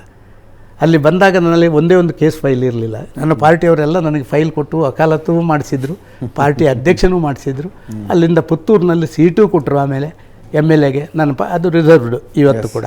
ಇಂಥದ್ದೆಲ್ಲ ಇಷ್ಟೆಲ್ಲ ಕೊಟ್ಟಂಥ ಒಂದು ಪಾರ್ಟಿಯನ್ನು ನಾನು ಏಕಾಏಕಿ ಯಾವುದೋ ಸ್ಥಾನ ಸಿಗ್ತದೆ ಈಗ ಅಲ್ಲಿರ್ತಿದ್ದೆ, ಅಲ್ಲಿರೋದಕ್ಕಿಂತ ಇಲ್ಲಿಯೇ ಸಂತೋಷ ಸರ್. ಆದರೆ ಈ ಜಗಳ ನೋಡಿಕೊಂಡಲ್ಲ, ಈ ಜಗಳ ಎಲ್ಲ ಇದ್ದರೆ ಇಲ್ಲಿರೋದೇ ಸಂತೋಷ. ಎಸ್ ಸರ್, ನಮಸ್ತೆ. ಶಾಜಲ್ ಅಹಮದ್ ಅಂತ, ಕಾಂಗ್ರೆಸ್ಸಿಂದ. ಆಗಲೇ ನೀವು ಹೇಳ್ತಿದ್ರಿ ಯಡಿಯೂರಪ್ಪಾಜಿ ಮತ್ತು ಅನಂತಕುಮಾರ್ ಹೆಗಡೆ ಅಡ್ವಾನಿ ಅವ್ರ ಹತ್ರ ಹೋಗ್ಬಿಟ್ಟು left to right to centre ಎಲ್ಲರೂ ಇದ್ರು ನಾಯಕರು ಅಂತ. ಈ ಪರಿಸ್ಥಿತಿ ಇವಾಗ ನೋಡಿದ್ರೆ ಹೈಕಮಾಂಡ್ ಏನಾದರೂ ವೀಕ್ ಆಗಿದೆಯಾ ಅಂತ? ಮೋದಿ, ಅಮಿತ್ ಶಾ, ನಡ್ಡಾ ಏನೋ ವೀಕ್ ಆಗಿದೆಯಾ? ಕರ್ನಾಟಕ ಮೇಲೆ ಏನಾದರೂ ತುಂಬ ತಾತ್ಸಾರ ಇದೆಯಾ? ಅನುದಾನ ಮೇಲೆ ಇರಲಿ, ಏನಾದರೂ ಈ ಒಳಗೆ ಜಗಳಲ್ಲೂ ತುಂಬ ಇಂಟ್ರೆಸ್ಟ್ ತೋರಿಸ್ತಿಲ್ಲ ಅಂತ ಹೈಕಮಾಂಡು. ಈ ಪರಿಹಾರ ಮಾಡಬೇಕಂದ್ರೆ ಒಂದು 6 ತಿಂಗಳಿಂದನೇ ಪರಿಹಾರ ಮಾಡ್ಬೋದಿತ್ತು. ಈ ಬೀದಿ ಬರೋ ಮುಂಚೆನೇ ಈ ಜಗಳ 6 ತಿಂಗಳಿಂದನೇ ಪರಿಹಾರ ಮಾಡ್ಬೋದಿತ್ತು. ವಿಜೇಂದ್ರ ಅಧ್ಯಕ್ಷ ಆದ್ರಿಂದನೇ ಸ್ಟಾರ್ಟ್ ಆಗಿದೆ ಇದು, ಅವಾಗಲೇ ಪರಿಹಾರ ಮಾಡ್ಬೋದಿತ್ತು. ಯಾಕೆ ನಿರ್ಲಕ್ಷ್ಯ? ನೀವು ಹೇಳಿದ್ದು ನನಗೆ ಕೂಡ, ನನ್ನ ಮನಸ್ಸಲ್ಲಿ ಕೂಡ ಈ ಪ್ರಶ್ನೆ ಇದೆ. ನೀವು ಹೇಳಿದ್ದು ಒಂದು ವಾಸ್ತವಿಕವಾಗಿ ಈ ರೀತಿಯ ಒಂದು ವಾತಾವರಣದಲ್ಲಿ ಕೇಂದ್ರ ಮತ್ತು ಅಮಿತ್ ಶಾ ಮತ್ತು ಮೋದಿ ಅಂತ ಬಲಿಷ್ಠ ನಾಯಕರು ಯಾರಿಲ್ಲ ಜಗತ್ತಲ್ಲೇ, ಎಲ್ರಿಗೂ ಗೊತ್ತಿದೆ. ಇದು ಯಾಕೆ ಕರ್ನಾಟಕದ BJPಗೆ ಆಗ್ತದೆ ಅಂತ ಹೇಳುವಂಥದ್ದು ನಿಮ್ಮ ಮನಸ್ಸಲ್ಲಿದ್ದ ಸಂಶಯ ನಮ್ಮಲ್ಲಿಯೂ ಇದೆ, ಇಲ್ಲ ಅಂತಲ್ಲ. ಆದರೆ ಮಧ್ಯದಲ್ಲಿ ಹರಿಯಾಣದ ಚುನಾವಣೆ, ಮಹಾರಾಷ್ಟ್ರದ ಚುನಾವಣೆ ಇದಕ್ಕಿಂತ ದೊಡ್ಡ ಸವಾಲು ಚುನಾವಣೆಗಳಾಗಿತ್ತು ನಮಗೆ. ಆದ ಕಾರಣ ಅವರು ಇಲ್ಲಿಗೆ ಬರುವಂಥ ಪರಿಸ್ಥಿತಿಯಲ್ಲಿ ಅವರು ಇರಲಿಲ್ಲ. ಸ್ವಲ್ಪ ಈಗ ಮೊನ್ನೆಯ ಮೇಲೆ ಮೇಲಿಂದ ಮೇಲೆ ನೀವು ನೋಡ್ತಾ ಇದ್ದೀರಿ. ಮೊನ್ನೆ 3 ಜನರ ಟೀಮ್ ಕಳಿಸಿದರು. ಪೊನ್ನೂರು ರಾಧಾಕೃಷ್ಣನ್, ಸುಧಾಕರ್ ರೆಡ್ಡಿ ಇವ್ರದ್ದು ವರದಿಗಳನ್ನು ಪಡ್ಕೊಂಡಿದ್ದಾರೆ. ನಾವು ಕೂಡ ಭಾರಿ ಖಾರವಾಗಿ ಪತ್ರಗಳನ್ನು ಬರೆಯುವಂಥದ್ದನ್ನೆಲ್ಲವನ್ನು ಬರೆದಿದ್ದೇವೆ. ಎಲ್ಲೋ ಡಿಲೇ ಆಗಿದೆ ಹೊರತು ನೆಗ್ಲೆಕ್ಟ್ ಅಂತ ಹೇಳುವಂಥ ಶಬ್ದವನ್ನು ನಾನು ಆದರೆ ಎಲ್ಲರ ಮನಸ್ಸಲ್ಲಿ ನೀವು ಕೇಳಿದ ಪ್ರಶ್ನೆ ಇದೆಯಲ್ಲ, ಅದು ಎಲ್ಲರ ಮನಸ್ಸಲ್ಲಿದೆ. ಕಾಂಗ್ರೆಸ್ನವರಲ್ಲಿದೆ, BJPಯವರಲ್ಲಿಯೂ ಇದೆ, ಎಲ್ಲರಲ್ಲಿದೆ. ಡಿಲೇ ಯಾಕೆ ಮಾಡ್ತಾ ಇದ್ದಾರೆ? ಇವರು ಒಂದು ಹೇಳಿದರೆ ಸಾಕು, ಇಲ್ಲೆಲ್ಲ ಸುಮ್ಮನೆ ಕೂತ್ಕೊಳ್ತಾರೆ. ಒಂದು ಕಾಗೆಗೆ ಹೊಡಿಬೇಕು ಅಂತಿಲ್ಲ, ಒಂದು ಕಾಗೆಗೆ ಏನಾದ್ರು ಕಣ್ಣು ಹಾಯಿಸಿದರೂ ಹೊರಗಿರ್ತಾರೆ ಅಂತ ಹೇಳುವಂಥದ್ದಿದೆ. ವಿರೋಧ ಪಕ್ಷದವರನ್ನ ವಿರೋಧ ಮಾಡೋದೇ ರಾಜನೀತಿ ಅಲ್ಲ, ವಿರೋಧ ಪಕ್ಷದವ್ರನ್ನ ಪ್ರೀತಿ ಮಾಡುವ ರಾಜನೀತಿ ಇದೆಯಲ್ಲ, ಅದು ಈ ದೇಶಕ್ಕೆ ಇವತ್ತಿನ ಅವಶ್ಯಕತೆ ಅಂತ ನಾನು ಭಾವಿಸ್ತೇನೆ. ಸರ್ ನಮಸ್ಕಾರ ಸರ್, ನಾನು ಕಾಂಗ್ರೆಸ್ಸಿಂದ ಪುಷ್ಪ ಮಂಜುನಾಥ್ ರೆಡ್ಡಿ ಅಂತ. ನನ್ನ ಪ್ರಶ್ನೆ, BJP ಒಂದು ಶಿಸ್ತುಬದ್ಧ ಪಕ್ಷ ಅಂತ ನೀವು ಹೇಳ್ಕೊಂಡು ಬಂದು ಜನಗಳ ಹತ್ರ ಓಟ್ ತಗೋತೀರಾ, ಅಂದರೆ ಕೇಂದ್ರ ಇರ್ಬೋದು, ರಾಜ್ಯ ಇರ್ಬೋದು. ಆದರೆ ಇವತ್ತಿನ ದಿವಸ ನಮ್ಮ ರಾಜ್ಯದಲ್ಲಿ ನಡೀತಾ ಇರೋದು, ಯತ್ನಾಳ್ ಸಾಹೇಬರು ಈ ಮೊದಲು ನೀವು ಇವತ್ತು ಎಚ್ಚೆತ್ಕೊಂಡು ಹೇಳ್ತಾ ಇರ್ಬೋದು, ಗಲಾಟೆ ಅಂದರೆ ಈಗ ಬೀದಿ ಜಗಳ ಆಗ್ತಿದೆ, ಮನೆಯೊಂದು 16 ಬಾಗಿಲಾಗಿದೆ ಅಂತ. ಇವತ್ತಲ್ಲ, ಯತ್ನಾಳ್ ಸಾಹೇಬರು ಸುಮಾರು ದಿನಗಳಿಂದನೇ ಇದರ ಬಗ್ಗೆ ಅಲ್ಲಲ್ಲಿ ಹೇಳಿಕೆಗಳು ಕೊಡ್ತಾ ಇದ್ರು. ನೀವು ಅವತ್ತೇ ಮುಲಾಮಚ್ಚ ಒಂದು ಯಾವ ಪ್ರಯತ್ನನೂ ಮಾಡಲಿಲ್ಲ. ಇವತ್ತು ಯಾವ ಮಟ್ಟಕ್ಕೆ ಬಂದಿದೆ ಅಂದರೆ ಯತ್ನಾಳ್ ಸಾಹೇಬರು ಹೇಳೋದು ಹಣಬಲನ ಅಥವಾ ಕುಟುಂಬ ರಾಜಕಾರಣನ. ಅಂದರೆ ವಿಜೇಂದ್ರ ಅವರಿಗೆ ಹಣಬಲ ಇರೋದ್ರಿಂದ ರಾಜ್ಯಾಧ್ಯಕ್ಷರ ಪಟ್ಟ ಕೊಟ್ಟಿದ್ದಾರೆ ಅಂದರೆ BJP ಶಿಸ್ತಿನ ಪಕ್ಷ ಎಲ್ಲಾಯಿತು. ಸೊ ನಾವು ಕಾಂಗ್ರೆಸ್ ಅವರಾಗಿ ನಮ್ಮ ಕಾಂಗ್ರೆಸ್ ಪಕ್ಷ ಇರುವಂತಹ ಶಿಸ್ತು BJP ಇಲ್ಲ, ಇದನ್ನು ಒಪ್ತೀರಾ ಸರ್? ಅದೇ ಪ್ರಶ್ನೆ ಇನ್ನೊಂದು ಥರ ಕೇಳ್ತೀನಿ ಸರ್. ಈಗ ಸಿದ್ದರಾಮಯ್ಯನವರು DK ಶಿವಕುಮಾರ್ ಮಧ್ಯದಲ್ಲಿ ಏನೋ ಒಂದು ಮನಸ್ತಾಪ ಇದೆ ಅಂತ ಅನ್ಕೊಂಡ್ರೆ, ಮನಸ್ತಾಪಕ್ಕೆ ಕಾರಣ ಮುಖ್ಯಮಂತ್ರಿ ಸ್ಥಾನ, ಒಂದು ಅಧಿಕಾರ ಇದೆ ಅಲ್ಲಿ, ಒಂದು ಕುರ್ಚಿ ಇದೆ, ಸಿಂಹಾಸನ ಇದೆ ಅಲ್ಲಿ, ಆ ಕಾರಣಕ್ಕಾಗಿ ಏನೋ ಬಡ್ದಾಡ್ತಿದ್ದಾರೆ ಅಂತ ಅನ್ಕೋಬೋದು. ಏನಿದೆ ಅಂತ ನಿಮ್ಮಲ್ಲಿ ಬಡ್ದಾಟ? ಸರ್, ಅವರು ಎರಡು ಪ್ರಶ್ನೆ ಕೇಳಿದರು, ನೀವು ಅದಕ್ಕೆ ಒಂದು ಪ್ರಶ್ನೆ ಕೇಳಿದ್ರಿ. ಅವರು ಪ್ರಾರಂಭದಲ್ಲಿ ಕೇಳಿದ್ದು ನಿಮ್ಮಲ್ಲಿ ಬೇರೆ ಬೇರೆ ಮುಖ್ಯಮಂತ್ರಿಗಳೆಲ್ಲ ಬದಲಾವಣೆ ಆಯಿತು, ಆಗಲೂ ಕೂಡ ಅಂತ ಬಣಬಡಿದಾಟ ಇತ್ತು. ಬಣಬಡಿ ನೋಡಿ ಅಮ್ಮ, ಎಷ್ಟು ಒಳ್ಳೆ ಸಂದೇಶ ಕೊಟ್ಟಿದ್ದೇವೆ BJPಯವರು ಅಂತ ಹೇಳಿದರೆ, ಮುಖ್ಯಮಂತ್ರಿ ಬದಲಾದ ಮೇಲೆ ಕೂಡ ನಾವು ಒಟ್ಟಿಗಿದ್ದೇವೆ ಅಂತ ತೋರಿಸಿಕೊಟ್ಟಿದ್ದಾರೆ. ಬದಲಾವಣೆಗಳು ಕೇವಲ ತಾತ್ಕಾಲಿಕವಾಗಿ, ಬದಲಾವಣೆಗಳು ಕೇವಲ ಯಾವುದೋ ಒಂದು ವಿಚಾರ ಆಧಾರಿತವಾಗಿ, ಅದು ಒಮ್ಮೆ ಅದಕ್ಕೆ ಕೂಡಲೇ ಮೆಡಿಸಿನ್ ಮಾಡಿದ್ವಿ. ಮೆಡಿಸಿನ್ನ ಮೇಲೆ ಈಗ ಈ ಮೆಡಿಸಿನ್ ಇನ್ನೂ ಪ್ರಯೋಗ ಆಗಲಿಲ್ಲ ಅಂತ ಹೇಳುವಂಥದ್ದು ಬೇಜಾರು ನನ್ನಲ್ಲಿದೆ. ಆಗ ಮುಖ್ಯಮಂತ್ರಿಗಳ ಬದಲಾವಣೆ, ಸದಾನಂದ ಗೌಡರು ಮುಖ್ಯಮಂತ್ರಿ ಆದಮೇಲೆ ಜಗದೀಶ್ ಶೆಟ್ಟರು ಮುಖ್ಯಮಂತ್ರಿ ಆಗುವಂಥ ಸಂದರ್ಭ, ಜಗದೀಶ್ ಶೆಟ್ಟರ್ ಜೊತೆ ನಾನು ಸಹಮತದಿಂದಿದ್ದೆ, ನನ್ನ ಜೊತೆ ಯಡಿಯೂರಪ್ಪರು ಸಹಮತದಿಂದಿದ್ದರು. ಎಲ್ಲ ಒಂದು ಇಶ್ಯೂ ಬೇಸ್ಡ್ ಸಂಗತಿ ತಂದೆವು, ಕೇಂದ್ರದವರು ಅದಕ್ಕೆ ಪರಿಹಾರ ಕೊಟ್ಟರು. ಈಗಲೂ ಕೂಡ ಪರಿಹಾರ ಬೇಕು ಅಂತ ಹೇಳುವಂಥದ್ದು ಒಂದು ನಿಮ್ಮ ಪ್ರಶ್ನೆ. ಆದ ಕಾರಣ ಆಗಿನ ಬಣಬಡಿದಾಟ ಇದ್ದರೂ ಕೂಡ ಸಂಘಟನೆಯ ವ್ಯವಸ್ಥೆಗೆ ಎಲ್ಲಿಯೂ ಚ್ಯುತಿ ಬರದ ರೀತಿಯಲ್ಲಿ ಅದನ್ನು ಮುನ್ನಡೆಸ್ಕೊಂಡು ಹೋಗೋ ಕೆಲಸ ಭಾರತೀಯ ಜನತಾ ಪಾರ್ಟಿ ಮಾಡಿದೆ ಕರ್ನಾಟಕದಲ್ಲಿ. ಒಂದು. ಎರಡನೇದು ನೀವೇನು ಕೇಳಿದರೆ, ಯತ್ನಾಳರು 6 ತಿಂಗಳ ಹಿಂದೆ ಇದನ್ನು ಹೇಳ್ತಾ ಇದ್ದಾರೆ, ನೀವು ಏನು ಮಾಡಲಿಲ್ಲ ಅಂತ ಹೇಳಿ. ನೋಡಿ, ಒಬ್ಬ ಶಾಸಕನಿಗೆ ಅಥವಾ ಲೋಕಸಭಾ ಸದಸ್ಯನಿಗೆ ಅವನ ಮೇಲೆ ಆ್ಯಕ್ಷನ್ ತಗೊಳ್ಬೇಕಾದ್ರೆ ನಮ್ಮಲ್ಲಿ ನಮ್ಮ ಪಾರ್ಲಿಮೆಂಟರಿ ಬೋರ್ಡಿಗೆ ಮಾತ್ರ ಅಧಿಕಾರ, ರಾಜ್ಯಕ್ಕೆ ಅಧಿಕಾರ ಇಲ್ಲ. ರಾಜ್ಯದಿಂದ ರೆಕಮೆಂಡ್ ಮಾಡ್ಬೋದು ನಮಗೆ, ಇಂಥ ಅವರಿಗೆ ತಗೊಳ್ಳಿ ಅಂತ ಹೇಳುವಂಥದ್ದು ಬಿಟ್ಟರೆ ನಮಗೇನು ಅಧಿಕಾರ ಇಲ್ಲ. ನಾನು ಕೂಡ ನಿಮ್ಮ ಜೊತೆ ಸಹಮತ ವ್ಯಕ್ತಪಡ್ತೀವಿ, ಕೇಂದ್ರದವರು ಡಿಲೇ ಆಯಿತು ಅಂತ ನಾನು ಕೂಡ ಹೇಳ್ತಾ ಇರುವಂಥದ್ದು ಅದಕ್ಕೆ ಮಾತ್ರವೇ ಹೊರತು ಬೇರೆದಕ್ಕಲ್ಲ. ಆದರೆ ಹರಿಯಾಣ ಮತ್ತು ಮಹಾರಾಷ್ಟ್ರ ಚುನಾವಣೆ ಭಾರತೀಯ ಜನತಾ ಪಾರ್ಟಿಗೆ ಒಂದು ಗಂಭೀರ ಚುನಾವಣೆಗಳಾದ ಕಾರಣ ಎಲ್ಲವನ್ನ ಬಿಟ್ಟು ಅಲ್ಲಿರಬೇಕಾದಂಥ ಅನಿವಾರ್ಯತೆ ಇದ್ದ ಕಾರಣ ಆಯಿತು. ಈಗ ಮೊನ್ನೆ ಮೇಲೆ ಹೇಳಿದೆಲ್ಲ, ಬಾಕಿಯವರೆಲ್ಲ ಬಂದ್ದಾರೆ, ನೋಡ್ತಾ ಇದ್ದಾರೆ ಅಂತ ಹೇಳುವಂಥದ್ದು. ಆದ ಕಾರಣ ಪರಿಹಾರಗಳು ಇನ್ನು ಕೆಲವೇ ದಿನದಲ್ಲೇ ಪರಿಹಾರ ಸಿಕ್ಕಲಿಕ್ಕೆ ಮೊದಲು ಇನ್ನಷ್ಟು ಕೆಳಗೆ ನಾವು ಹೋಗಬಾರ್ದು ಜನ ಮಾತಾಡುವಂಥದ್ದು ಅಂತ ಹೇಳುವಂಥ ಮಾತ್ರ ನೋವು ನನ್ನ ಮನಸ್ಸಲ್ಲಿರುವಂಥದ್ದು. ನಾನು ಹೇಳೋದು ಏನಿದೆ ಅಂತ ಬಡದಾಡ್ತಿದ್ದೀರಿ ಅಂತ. ಅವ್ರು ಬಡದಾಟಕ್ಕೊಂದು ಅರ್ಥ ಇದೆ ಸರ್, ಒಂದು ಮುಖ್ಯಮಂತ್ರಿ ಸ್ಥಾನ ಇದೆ, ಒಂದು ಅಧಿಕಾರ ಇದೆ, ಸರ್ಕಾರ ಇದೆ, ನಿಮ್ದು ಏನಿದೆ ಅಂತ ಬಡದಾಡ ಸರ್. ನಿಜವಾಗಿ ಉಂಟಲ್ಲ ಸರ್, ನಿಜವಾಗಿ ಹೇಳುದಿದ್ರೆ ಈಗಿನ ನಮ್ಮ ಬಣಬಡಿದಾಟ ಇದೆಯಲ್ಲ, ಇದಕ್ಕೆ ಹೆಚ್ಚು ಮಹತ್ವ ಇದೆ. ಯಾಕೆ ಮಹತ್ವ ಇದೆ ಅಂತ ಹೇಳಿದರೆ, ನಾವು ಇದ್ದದನ್ನು ಕಳ್ಕೊಂಡಿದ್ದೇವೆ. ಕಳ್ಕೊಂಡದ್ದನ್ನು ಮತ್ತೆ ಹುಡುಕಬೇಕಾದ್ರೆ ಈ ರೀತಿಯ ವ್ಯತ್ಯಾಸಗಳು ಮತ್ತೊಂದು ಆಗಿ ಅದಕ್ಕೆ ಪರಿಹಾರ ಸೂತ್ರ ತಗೊಂಡು ಆ ಪರಿಹಾರದ ಮುಖಾಂತರ ಮುಂದೆ ಕಟ್ಟಬೇಕಲ್ಲ. ಅದಕ್ಕೆ ಬೇಕಾಗಿ ಬಡಿದಾಟ ಮಾಡಿ ಸಮರ್ಥ ನಾಯಕರು ಮತ್ತೊಬ್ಬರು ಎಲ್ಲ ಇರಬೇಕು, ಟೀಮು ಚೆನ್ನಾಗಿರಬೇಕು ಅಂತ ಹೇಳುವಂಥದ್ದಕ್ಕೆ ಇದೊಂದು ನಾಂದಿ ಅಂತ ನಾನು ತಿಳ್ಕೊಳ್ತಾ ಇದ್ದೇನೆ. ನಾನು ನೆಗೆಟಿವ್ ಆಗಿ ತಿಳ್ಕೊಳ್ಳಲ್ಲ, ನಾನು ಪಾಸಿಟಿವ್ ಆಗಿ ತಿಳ್ಕೊಳ್ತೀನಿ. ಅಲ್ಲ, ಒಂದು ನಿಮಿಷ ಅದು ಅಂದರೆ ಒಟ್ಟಾರೆಯಾಗಿ ಹುಡುಕೋ ಪ್ರಯತ್ನ ಅಂದರೆ ನಿಮ್ಮ ಗುರಿ ಬೆಂಗಳೂರಿನಿಂದ ಹುಬ್ಬಳ್ಳಿಗೆ ಹೋಗೋದಿದೆ, ಒಬ್ಬರು ಬೆಂಗಳೂರಿನಿಂದ ಚೆನ್ನೈಗೆ ಹೋಗ್ತಾರೆ, ಇನ್ನೊಬ್ರು ಬೆಂಗಳೂರಿಂದ ಹೈದರಾಬಾದ್ ಕಡೆ ಹೋಗ್ತಿದ್ದಾರೆ. ಅಂತಿಮ ಗುರಿಯ ಕಡೆ ಹೋಗೋದು ಯಾವಾಗ ಅಂತ? ಸರ್, ನಾವು ಖಂಡಿತವಾಗಿ ಹೋಗ್ತೀವಿ. ಅಂತಿಮ ಗುರಿ ಹೋಗಬೇಕಾದ್ರೆ ಅದಕ್ಕೆ ಸ್ವಲ್ಪ ಮಟ್ಟಿಗೆ ನಮ್ಮ ಮೇಲಿನವರ ಆಶೀರ್ವಾದ ಮತ್ತು ಅವರ ಕಾರ್ಯಾಚರಣೆಗಳ ಅಗತ್ಯ ಇದೆ. ಇದರಲ್ಲಿ ಎರಡು ಮಾತೇ ಇಲ್ಲ. ಯಾಕಂದರೆ ಕರ್ನಾಟಕದಲ್ಲಿ ಯಾರು ಹೇಳಿದ್ದನ್ನು ಯಾರು ಕೇಳೋದಿಲ್ಲ. ಯಡಿಯೂರಪ್ಪರು ಮಗನ ಮೇಲೆ ಪ್ರೀತಿಯಿಂದ ಹೇಳೋದಿಲ್ಲವೋ ಅದು ನನಗೆ ಗೊತ್ತಿಲ್ಲ. ಯಡಿಯೂರಪ್ಪರು ಏನಾದ್ರು ಸರಿಯಾದನ್ನು ಹೇಳಿದರೂ ಕೂಡ ವಿರೋಧಿಗಳು ಮಗನ ಪರವಾಗಿ ಮಾತಾಡಿದ್ದಾರೆ ಅಂತ ತಿಳ್ಕೊಳ್ಳುವಂಥದ್ದು. ಇಂಥ ಒಂದು ಸಂದಿಗ್ಧ ಕಾಲಘಟ್ಟದಲ್ಲಿ ಯಡಿಯೂರಪ್ಪರು ಕೂಡ ಇದ್ದಾರೆ. ಆದ ಕಾರಣ ಎಲ್ಲವನ್ನು ನಾವು ಔಟ್ರೈಟ್ ಯಡಿಯೂರಪ್ಪರು ಹಂಗೆ ಹಿಂಗೆ ಅಂತ ಹೇಳಲಿಕ್ಕೆ ಆಗೋದಿಲ್ಲ. ಸ್ವಲ್ಪ ಮಟ್ಟಿಗೆ ಅವರು ಕೂಡ ಅದನ್ನು ಹೇಗೆ ಮಾಡ್ಬೋದು ಅಂತ ಹೇಳುವಂಥ ವ್ಯವಸ್ಥೆಯಲ್ಲಿ ಸ್ವಲ್ಪ ಮಟ್ಟಿಗೆ ಮತ್ತು ಒಂದಷ್ಟು ಏಜ್ ಫ್ಯಾಕ್ಟ್ರಿಗಳು ಕೂಡ ವರ್ಕೌಟ್ ಆಗ್ತಾಯಿದೆ. ಗ್ಯಾರಂಟಿ ಯೋಜನೆಗಳು ತುಂಬ ತೊಂದರೆ ಆಗ್ತಾ ಇದೆ. ಸಿದ್ದರಾಮಯ್ಯನವರ 2 ವರ್ಷದ ಸರ್ಕಾರದ ಪರ್ಫಾರ್ಮೆನ್ಸ್ ಅನ್ನು ಹೆಂಗೆ ಅಳಿತು ಸರ್? ನಾನು ಈ ರೀತಿಯ ಒಂದು ಆಡಳಿತ, ಕುಸಿದಂಥ ಆಡಳಿತ, ದುರಾಡಳಿತ ಅಂತ ಹೇಳೋದಕ್ಕಿಂತ ಕುಸಿದಂಥ ಆಡಳಿತ ಕರ್ನಾಟಕ ರಾಜ್ಯದ ಇತಿಹಾಸದಲ್ಲಿ ಯಾವತ್ತೂ ಬಂದಿಲ್ಲ. ತಮ್ಮದೇ ಪಕ್ಷಕ್ಕೆ ಬೇಕಾಗಿ, ತಮ್ಮದೇ ಸ್ವಾರ್ಥಕ್ಕೆ ಬೇಕಾಗಿ ಇಡೀ ರಾಜ್ಯದ ಹಿತಾಸಕ್ತಿಯನ್ನು ಬಲಿ ಕೊಡುವಂಥ ಒಂದು ಆಡಳಿತ ಇವತ್ತು ನಡೀತಾ ಇರುವಂಥದ್ದು ನಾವು ನೋಡ್ತೇವೆ. ಅದು ಕರಪ್ಷನ್ನಿಂದ ಹಿಡಿದು ಮತ್ತೊಂದರ ಹಿಡಿದು ಎಕ್ಸೈಸ್ ಕಾಂಟ್ರಾಕ್ಟ್ರು ಸಾಧಾರಣವಾಗಿ ಎಕ್ಸೈಸ್ ಕಾಂಟ್ರಾಕ್ಟ್ರ್ ಕಂಪ್ಲೇಂಟ್ ಮಾಡಲ್ಲ. ಯಾಕೆ ಮಾಡಲ್ಲ ಅಂತ ಹೇಳಿದರೆ ಅವನಿಗೆ ಮುಂದೆ ತಾಪತ್ರೆ, ಅಧಿಕಾರಿಗಳನ್ನು ಕಳಿಸಿ ಅವನ ಬಾರ್ ಬಂದ್ ಮಾಡುವಂಥದ್ದು ಅವರಿಂದ ಹಿಡಿದು 700 ಕೋಟಿ ಹಗರಣದಿಂದ ಹಿಡಿದು ವಕ್ಫ್ ಗಿಫ್ಟ್ ಮೂಡ ನಮ್ಮ ವಾಲ್ಮೀಕಿ ಇದೆಲ್ಲವೂ ಕೂಡ ನಾವು ನೋಡ್ತಾ ಇದ್ದೇವೆ.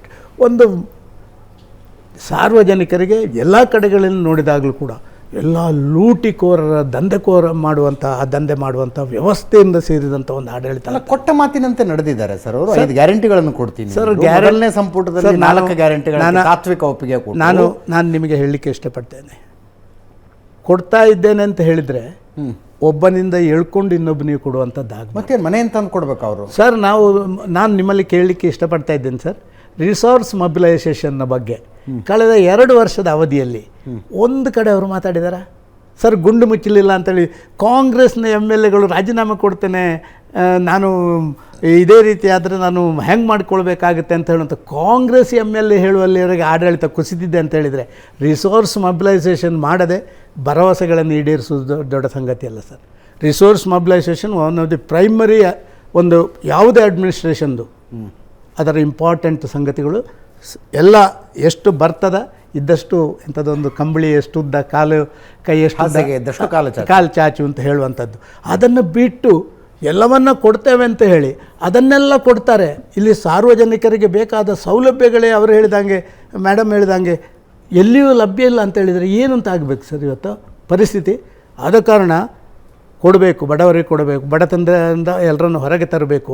ಇದೆಲ್ಲ ಮಾಡುವಂಥದ್ದು ಸರಿ, ನಾನು ಇಲ್ಲ ಅಂತ ಹೇಳೋದಿಲ್ಲ. ಭರವಸೆಗಳನ್ನು ಅವ್ರು ಮಾತ್ರ ಅಲ್ಲ, ನಾವು ಕೊಟ್ಟಿದ್ದೇವೆ. ಹಲವಾರು ರಾಜ್ಯಗಳಲ್ಲಿ ಸಣ್ಣ ಪುಟ್ಟ ಭರವಸೆಗಳನ್ನು ಭಾರತೀಯ ಜನತಾ ಪಾರ್ಟಿ ಚುನಾವಣಾ ಪ್ರಚಾರಕ್ಕೆ ಕೊಟ್ಟಿದೆ. ಕಾಂಪಿಟೇಷನ್ಗೆ ಬಿದ್ದಂಗೆ ಕೊಡ್ತಾ ಇದೆ, ಇಲ್ಲ ಅಂತ ನಾನು ಹೇಳೋದಿಲ್ಲ. ಯಾಕೆಂತ ಹೇಳಿದ್ರೆ ಅದು ಹೇಳಿದರೆ ಅದೇ.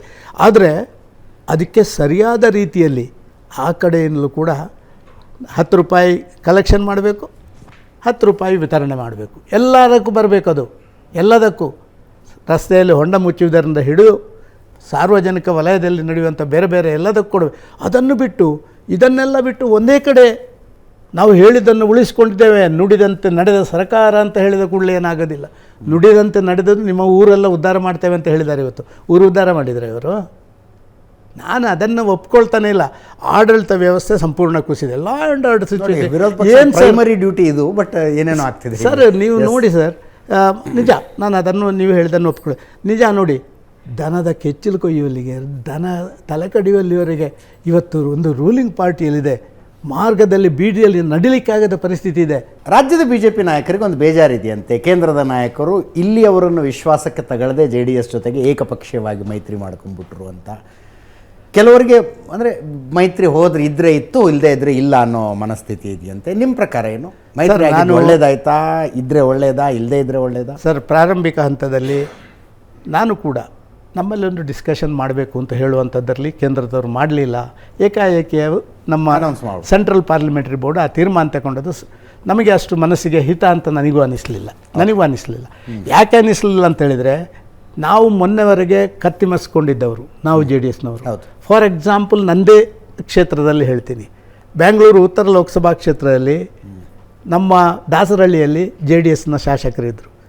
ಅವರ ವಿರುದ್ಧ ನಾವು ಎಷ್ಟೆಲ್ಲ ಗಲಾಟೆ ಮಾಡಿ ಮತ್ತೊಂದೆಲ್ಲ ಮಾಡಿ ಮೊನ್ನೆ ಗೆದ್ದುಬಿಟ್ಟೆವು. ಯಶವಂತಪುರದಲ್ಲಿ ಅದಂತೂ ಅದು ಇನ್ನೊಂದು ದೊಡ್ಡ ಅದರ ಕತೆ ಬೇಡ. ಅಲ್ಲಿ ಕೂಡ ಜೆ ಡಿ ಎಸ್ನವರು 1 ಲಕ್ಷಕ್ಕಿಂತ ಜಾಸ್ತಿ ವೋಟ್ ತಗೊಳ್ಳುವಂಥ ಶಕ್ತಿವಂತರು, ಅವರ ವಿರುದ್ಧ ಹೋರಾಟ ಮಾಡ್ತಾಯಿದ್ದೇವೆ. ಮೊನ್ನೆವರೆಗೆ ಕತ್ತಿ ಗುರಾಣಿ ಎಲ್ಲ ಹಿಡಿದು ಫೈಟ್ ಮಾಡಿದವರು ಆ ಹಿರಿಯರೊಮ್ಮೆ ನಮ್ಮನ್ನು ಕೂತ್ಕೊಳಿಸಿ, ಅಣ್ಣ ಮೊನ್ನೆದೆಲ್ಲ ಮುಗೀತು, ಇನ್ನು ಒಟ್ಟಿಗೆ ಒಮ್ಮೆ ತಬ್ಬಿಕೊಳ್ಳಿ ನೀವು ಅಂತ ಅವರು ಹೇಳಬೇಕಾ ಬೇಡವಾ? ಇದು ಇದು ಇದು ನನ್ನ ಮನಸ್ಸಿನಲ್ಲಿದ್ದಂಥ ನೋವು. ಆದರೆ ದೇಶದ ಹಿತಾಸಕ್ತಿಯನ್ನು ನೋಡುವಂಥವರು NDA ಅವರು, ನಮ್ಮ ರಾಷ್ಟ್ರೀಯ ನಾಯಕರು. ದೇಶದಲ್ಲಿ ಬೇರೆ ಬೇರೆ ಕಡೆಯಲ್ಲಿ ಬೇರೆ ಬೇರೆ ಪಕ್ಷಗಳು ನಮ್ಮ ಜೊತೆ ಬರ್ತವೆ. ಚಂದ್ರಬಾಬು ನಾಯ್ಡು ನಮಗೆ ಬೈದದ್ದು ಎಷ್ಟಾಗಿರ್ಬೋದು, ಅವರು ನೀವು ಕೇಳಿದ್ದೀರಾ ಹಿಂದೆ ಬೈದದ್ದು? ಸರ್, ನನ್ನ ಹೆಸರು ವಿಜಯಕುಮಾರ್ ಅಂತ, BJP ಕಾರ್ಯಕರ್ತ. ನಮ್ಮದೇನು ಶಿಸ್ತಿನ ಪಕ್ಷ ಅಂತ ಇದೆ.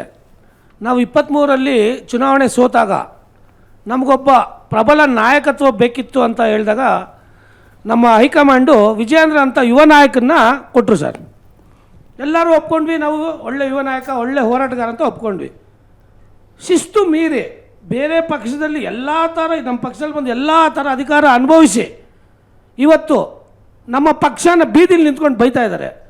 ಅವ್ರಿಗೆ ಕಾರ್ಯಕರ್ತನಾಗಿ ಧೈರ್ಯವಾಗಿ ಹೇಳ್ತೀನಿ, ಅವ್ರನ್ನ ಪಕ್ಷದಿಂದ ತೆಗೆದಾಕಿ, 0ಯಿಂದ ಮತ್ತೆ ಕಟ್ತೀವಿ ಪಕ್ಷನ, ಭಯನೇ ಬೀಳ್ಬೇಡಿ, ಶಿಸ್ತಿಗೆ ನಮ್ಮ ಪಕ್ಷದಲ್ಲಿ ಸ್ಥಾನ ಇಲ್ಲ ಅಂತ ಘಂಟಾಘೋಷವಾಗಿ ಒಂದು ಮಾತು ಹೇಳಿ ಸರ್.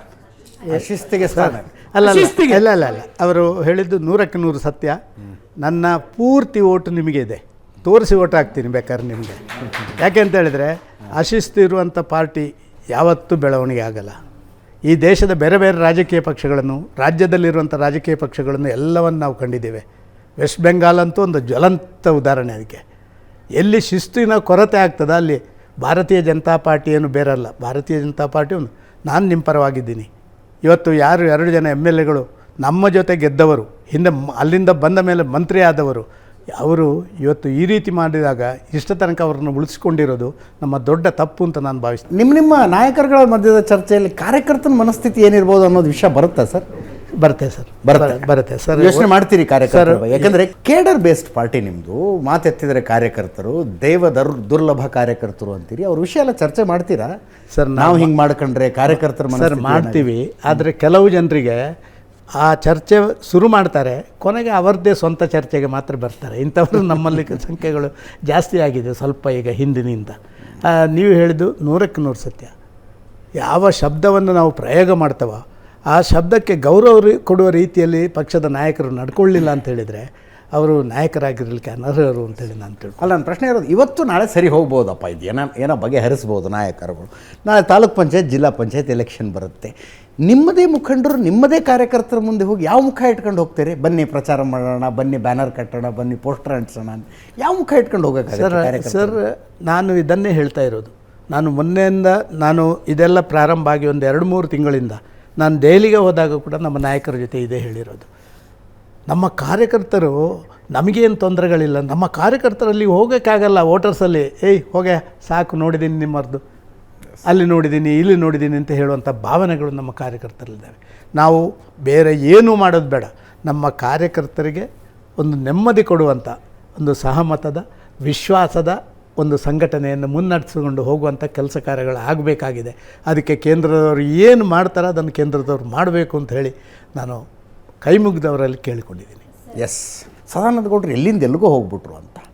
ಆ ನಂತರ ಅದೊಂದು ಇಳಿಮುಖದ ಹಾದಿಯಲ್ಲಿ ಸರ್ ನಾನು ರೈಲ್ವೆ ಮಿನಿಸ್ಟರ್ ಆಗಿದ್ದೆ. ಆಮೇಲೆ ನಮ್ಮ ಪ್ರಭು ಅವರನ್ನು ನಮ್ಮ ಪಾರ್ಟಿ ಕರ್ಕೊಂಡು ಬರುವಂಥ ಸಂದರ್ಭ, ಅವರನ್ನು ಕರ್ಕೊಂಡು ಬರುವ ಸಂದರ್ಭದಲ್ಲಿ ಅವರು ಶಿವಸೇನೆಯಲ್ಲಿದ್ದವ್ರನ್ನ ಕರ್ಕೊಂಡು ಬರುವ ಸಂದರ್ಭದಲ್ಲಿ ಪ್ರಧಾನಮಂತ್ರಿ ಕರೆದು ಹೇಳಿದರು, ಹೀಗೆ ನಾವು ಬದಲಾವಣೆಗಳನ್ನು ಮಾಡುವಂಥ ಅನಿವಾರ್ಯತೆ ಇದೆ. ಅವರು ಹಿಂದೆ ವಾಜಪೇಯಿ ಇರುವಂಥ ಕಾಲಘಟ್ಟದಲ್ಲಿ ಈ ಎಲ್ಲ ಕೆಲಸ ಕಾರ್ಯಗಳನ್ನು ನಿರ್ವಹಿಸ್ತಾಯಿದ್ರು. ನಾನು ಹೇಳಿದೆ, ಯಾವುದೇ ಮಂತ್ರಿ ಸ್ಥಾನ ನನ್ನ ಸೊತ್ತಲ್ಲ, ಅದು ಪಾರ್ಟಿ ಸೊತ್ತು. ಎಷ್ಟು ದಿನ ನೀನು ಇಟ್ಕೊಳ್ಬೇಕೋ ಬಿಡಬೇಕು ಅಂತ ಹೇಳುವಂಥ ನಮ್ಮ ಕ್ಯಾಪ್ಟನ್ಗೆ ಸಂಬಂಧಪಟ್ಟದ್ದು. It is the prerogative power of the prime minister or chief minister. ಯಾರು ಮಿನಿಸ್ಟರ್ ಆಗಬೇಕು, ಯಾರು ಬದಲಾಗಬೇಕು, ಮತ್ತೊಂದು ಮಾಡಬೇಕು ಅಂತ ಹೇಳುವಂಥದ್ದು ಅವರಲ್ಲಿರುವಂಥದ್ದು. ಅವರು ಕರೆದ್ರು, ಎಸ್ ಅಂತ ಹೇಳಿದೆ. ಓಕೆ. ಆಮೇಲೆ ಲಾ ಮಿನಿಸ್ಟರ್ ಆಗಿದ್ದೆ. ಲಾ ಮಿನಿಸ್ಟರ್ ಆಗಿ ನಾನು ಮಾಡುವಾಗ ನಾನು ಒಂದು ಮಾತನ್ನು ಹೇಳಿದೆ ಅವರಿಗೆ ಮತ್ತು ಅರುಣ್ ಜೇಟ್ಲಿ ಅವರಿಗೆ, ನಾನು ಯಾವತ್ತೂ ಕೂಡ ವಕಾಲತ್ತು ಡಿಸ್ಟ್ರಿಕ್ಟ್ ಕೋರ್ಟಿಂದ ಮೇಲೆ ಮಾಡಿಲ್ಲ. ಇವತ್ತು ನಮ್ಮ ಪಾರ್ಲಿಮೆಂಟಲ್ಲಿ ಬರುವಂಥದ್ದು ಟ್ಯಾಕ್ಸ್ ಮ್ಯಾಟರ್ಸು, ಮತ್ತು ಇಂಥದ್ದೇ ವಿಚಾರಗಳು ಬರುವಂಥದ್ದು. ಆದ ಕಾರಣ ಅದಕ್ಕೆಲ್ಲ ಆನ್ಸರ್ ಮಾಡುವಂಥದ್ದನ್ನು ನಾನು ಯಾವತ್ತೂ ನೋಡಲಿಲ್ಲ. ಕಾನ್ಸ್ಟಿಟ್ಯೂಷನಲ್ ಮ್ಯಾಟರ್ಸು, ಟ್ಯಾಕ್ಸ್ ಮ್ಯಾಟರ್ಸು ನಾವೇನು ನಿಮ್ಮ ಮ್ಯಾಜಿಸ್ಟ್ರೇಟ್ ಕೋರ್ಟು, ಮುನ್ಸಿಫ್ ಕೋರ್ಟು ಅಥವಾ ಡಿಸ್ಟ್ರಿಕ್ಟ್ ಕೋರ್ಟಲ್ಲಿ ನಾವೇನು ಅದನ್ನು ಮಾಡಲಿಕ್ಕೆ ಆಗೋದಿಲ್ಲ. ಆದ ಕಾರಣ ಬೇಡ ಅಂತ. ಆಗ Arun Jaitley for the time being ನೀನು ಮುಂದುವರಿಯಪ್ಪ, ಆಮೇಲೆ ನೋಡೋಣ ಅಂತ. ಆಮೇಲೆ ಆಟೋಮೆಟಿಕ್ಕಾಗಿ ಅನಂತಕುಮಾರ್ ತೀರ್ಕೊಂಡ ತಕ್ಷಣ ನನಗೆ ಪ್ರೈಮ್ ಮಿನಿಸ್ಟರ್ ಫೋನ್ ಮಾಡಿದರು. ಕೆಮಿಕಲ್ ಆ್ಯಂಡ್ ಫರ್ಟಿಲೈಸರ್ಸು ಅದು ನಿಮ್ಮ ಇದೆಲ್ಲವೂ ಬರುತ್ತೆ, ಅದನ್ನು ವಹಿಸ್ಕೊ ಅಂತ ಹೇಳಿದರು. ಅದನ್ನು ವಹಿಸ್ಕೊಂಡೆ. ನಾನು ವಹಿಸ್ಕೊಂಡ್ಮೇಲೆ ಕೋವಿಡ್ ಬಂತು. ಕೋವಿಡ್ ಪೀರಿಯಡ್ನಲ್ಲಿ ಎಲ್ಲ ನಿಮ್ಮ ಔಷಧಿಗಳನ್ನು ನಮ್ಮ ಡಿಪಾರ್ಟ್ಮೆಂಟೇ ಮಾಡ್ತಿದ್ದದ್ದು. ನೀವು ನೋಡಿದಿರಿ. ನಮ್ಮ ಆದರೆ ತಾವು ನರೇಂದ್ರ ಮೋದಿಯವರ ನಿರೀಕ್ಷೆಗೆ ತಕ್ಕನಾಗಿ ಕೆಲಸ ಮಾಡಲಿಲ್ಲ, ಆದ್ದರಿಂದಾಗಿ ಇಲಾಖೆ ಬದಲಾದ. ಸರ್, ಅದನ್ನೇ ನಿಮ್ಮಲ್ಲಿ ಹೇಳ್ತಾ ಇದ್ದೀನಿ. ಓಕೆ. ನಮ್ಮ ಯಾವುದು ನಿಮ್ಮ ಇದಿದೆ ಅಲ್ವಾ, ಯಾವುದು ನಮ್ಮನ್ನು ಮೌಲ್ಯಮಾಪನ ಮಾಡ್ತಾರೆ ಯಾರೋ ನಮ್ಮ ಪ್ರೈಮ್ ಮಿನಿಸ್ಟರ್ ಆಫೀಸ್ ಅಲ್ಲ ಪ್ರೈಮ್ ಮಿನಿಸ್ಟರ್ ಆಫೀಸು ಮತ್ತು ಇವರಿದ್ದಾರೆ, ಅವರು ಮೌಲ್ಯಮಾಪನ ಮಾಡ್ತಾರೆ. 64 ಮಿನಿಸ್ಟ್ರಿಯ ಪೈಕಿ ಸೆಕೆಂಡ್ ಆ್ಯಂಡ್ ಥರ್ಡ್ ಮಿನಿಸ್ಟ್ರಿ ಬಂದದ್ದು ಸದಾನಂದ ಗೌಡ್ರದ್ದು. ಯಾವುದು? Chemical and fertilisers. ಸರ್, ನಿಮ್ಮ ಕೋವಿಡ್ನ ಪೀರಿಯಡ್ನಲ್ಲಿ ಯಾವುದಾದ್ರು ಒಂದು ಡಿವಿಷನ್ ಅದು ನಿಮ್ಮ GDP ಗ್ರೋತ್ನಲ್ಲಿ ಮುಂದಿದ್ದರೆ 3.5% agriculture sector GDP growth, ಬರೀ ಫರ್ಟಿಲೈಸರ್ಸ್ ಕೊಡುವಂಥ ಕೆಲಸ ಕಾರ್ಯಗಳನ್ನು ಮಾಡಿ ಅದರಲ್ಲಿ ಇಡೀ ದೇಶದಲ್ಲಿ ನಾನು ಸೆಕೆಂಡ್ ಬಂದಿದ್ದೀನಿ, ಇದರಲ್ಲಿ ಥರ್ಡ್ ಬಂದಿದ್ದೀನಿ. ಈ ರೀತಿ ಯಾವತ್ತೂ ನನ್ನ ಮಿನಿಸ್ಟ್ರಿಯ ಬಗ್ಗೆ ಮತ್ತೊಂದರ ಬಗ್ಗೆ ಅಲ್ಲ. ನಮ್ಮನ್ನು 14 ಜನ ಮಿನಿಸ್ಟ್ರಿಗಳನ್ನು ಕರೆದ್ರು ಪ್ರೈಮ್ ಮಿನಿಸ್ಟ್ರು. ನಿಮ್ಮ ಇದನ್ನು ಬದಲಾವಣೆ ಮಾಡ್ತೀವಿ, ನೀವೆಲ್ಲ ಹಿರಿಯರಿದ್ದೀರಿ, ನಿಮಗೆ ಪಕ್ಷದ ಜವಾಬ್ದಾರಿಗಳು ಬೇರೆ ಬೇರೆ ಕಡೆಯಿಂದ ಪಕ್ಷದ ಜವಾಬ್ದಾರಿಗಳನ್ನು ಕೊಡಬೇಕು ಅಂತ ನಿಶ್ಚಯ ಮಾಡಿ ನಾವೇ ಹೇಳಿದ್ದೀವಿ. ನಮ್ಮದು ಪ್ರಾಪರ್ಟಿ ಅಲ್ಲ, ನಿಮ್ಮದು, ನೀವು ಏನು ಬೇಕಾದ್ರೂ ಮಾಡಿ ಅಂತ ಸಂತೋಷದಿಂದ ಸ್ವೀಕಾರ ಮಾಡಿದ್ದೀವಿ. ಆದ ಕಾರಣ ಅದಕ್ಕೆ ಏನೇನೋ ಮೌಲ್ಯಮಾಪನಗಳನ್ನು ಆಗಿದೆ, ಮತ್ತೊಂದಾಗಿದೆ ಅಂತ ಹೇಳುವಂಥದ್ದಿದ್ದರೆ ಅದಕ್ಕೆ ನಾವು ಜವಾಬ್ದಾರರಲ್ಲ. ಸೆಕೆಂಡ್ ಆ್ಯಂಡ್ ಥರ್ಡ್ ನಮ್ಮ ಪ್ರೈಮ್ ಮಿನಿಸ್ಟರ್ ಆಫೀಸು ಮತ್ತು ಪ್ಲ್ಯಾನಿಂಗ್ ಇವರು ಕಮಿಷನ್ನವರು ಮಾಡಿದಂಥ ಮೌಲ್ಯಮಾಪನದಲ್ಲಿ ನೀವೆಲ್ಲ ಪತ್ರಿಕೆಯಲ್ಲಿ ನೋಡಿದಿರಿ. 2ನೇ ಮತ್ತು 3ನೇ ಸ್ಥಾನ ಫರ್ಟಿಲೈಸರು ಮತ್ತು ನಿಮ್ಮ ಇದಕ್ಕೆ ಬಂದಿರುವಂಥದ್ದು. ಆದ ಕಾರಣ ನಾನೇ ಸರ್ಟಿಫಿಕೇಟ್ ಕೊಟ್ಟುಕೊಳ್ಳೋದು ಸರಿಯಲ್ಲ. ಅವರ ದೃಷ್ಟಿಕೋನದಲ್ಲಿ ಏನಾದ್ರು ಬೇರೆ ಕೊರತೆಗಳಿರಲಿಕ್ಕೂ ಸಾಕು, ನನಗೆ ಗೊತ್ತಿಲ್ಲ.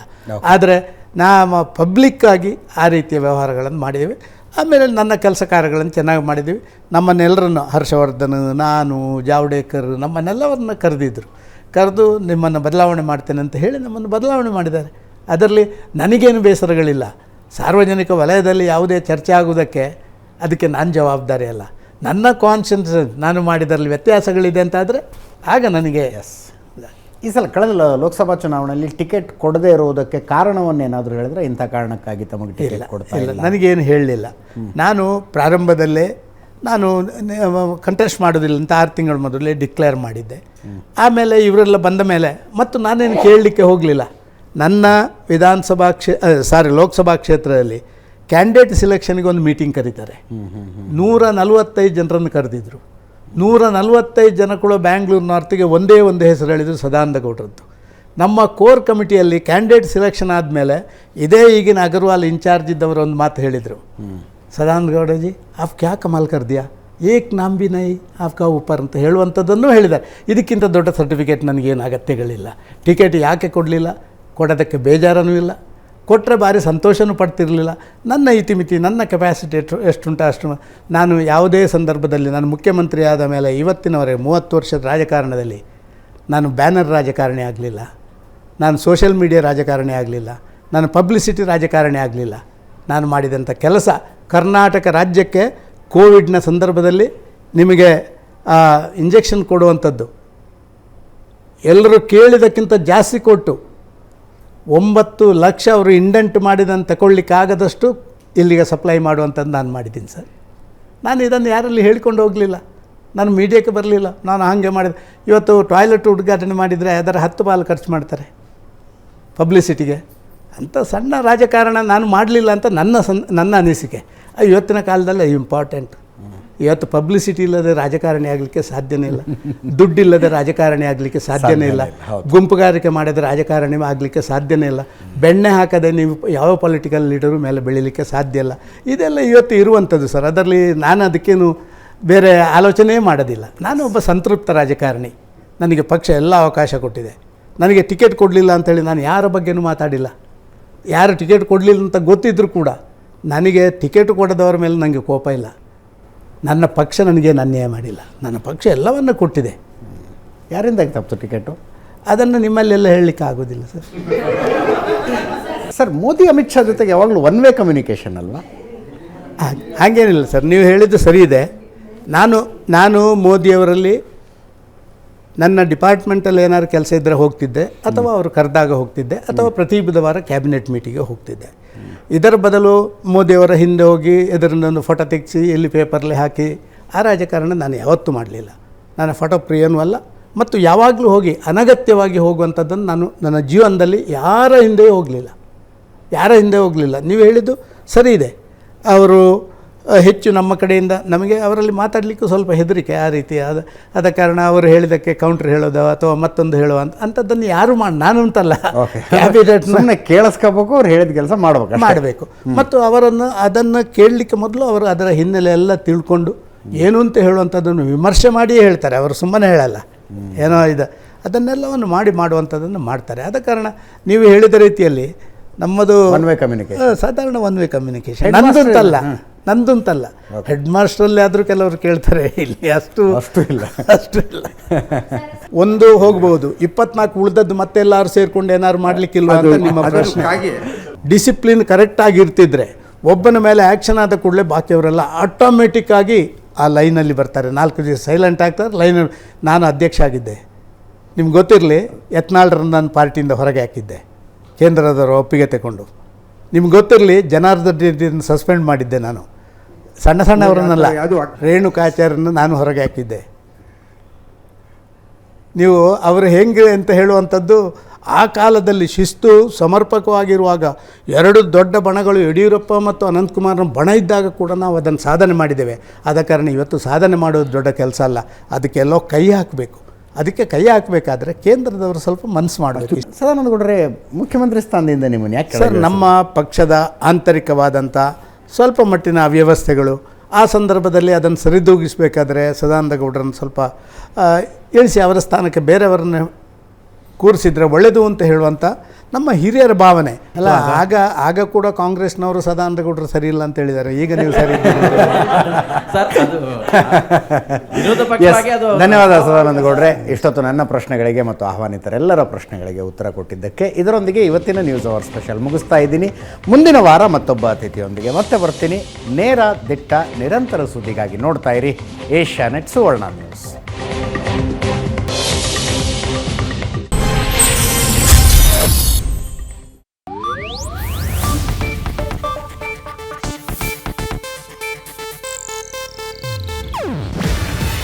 ಇದು ಏಷ್ಯಾನೆಟ್ ನ್ಯೂಸ್ ನೆಟ್ವರ್ಕ್ ಪ್ರಸ್ತುತಿ. ನೀವು ನೋಡ್ತಿದ್ದೀರಾ ಏಷ್ಯಾನೆಟ್ ಸುವರ್ಣ ನ್ಯೂಸ್.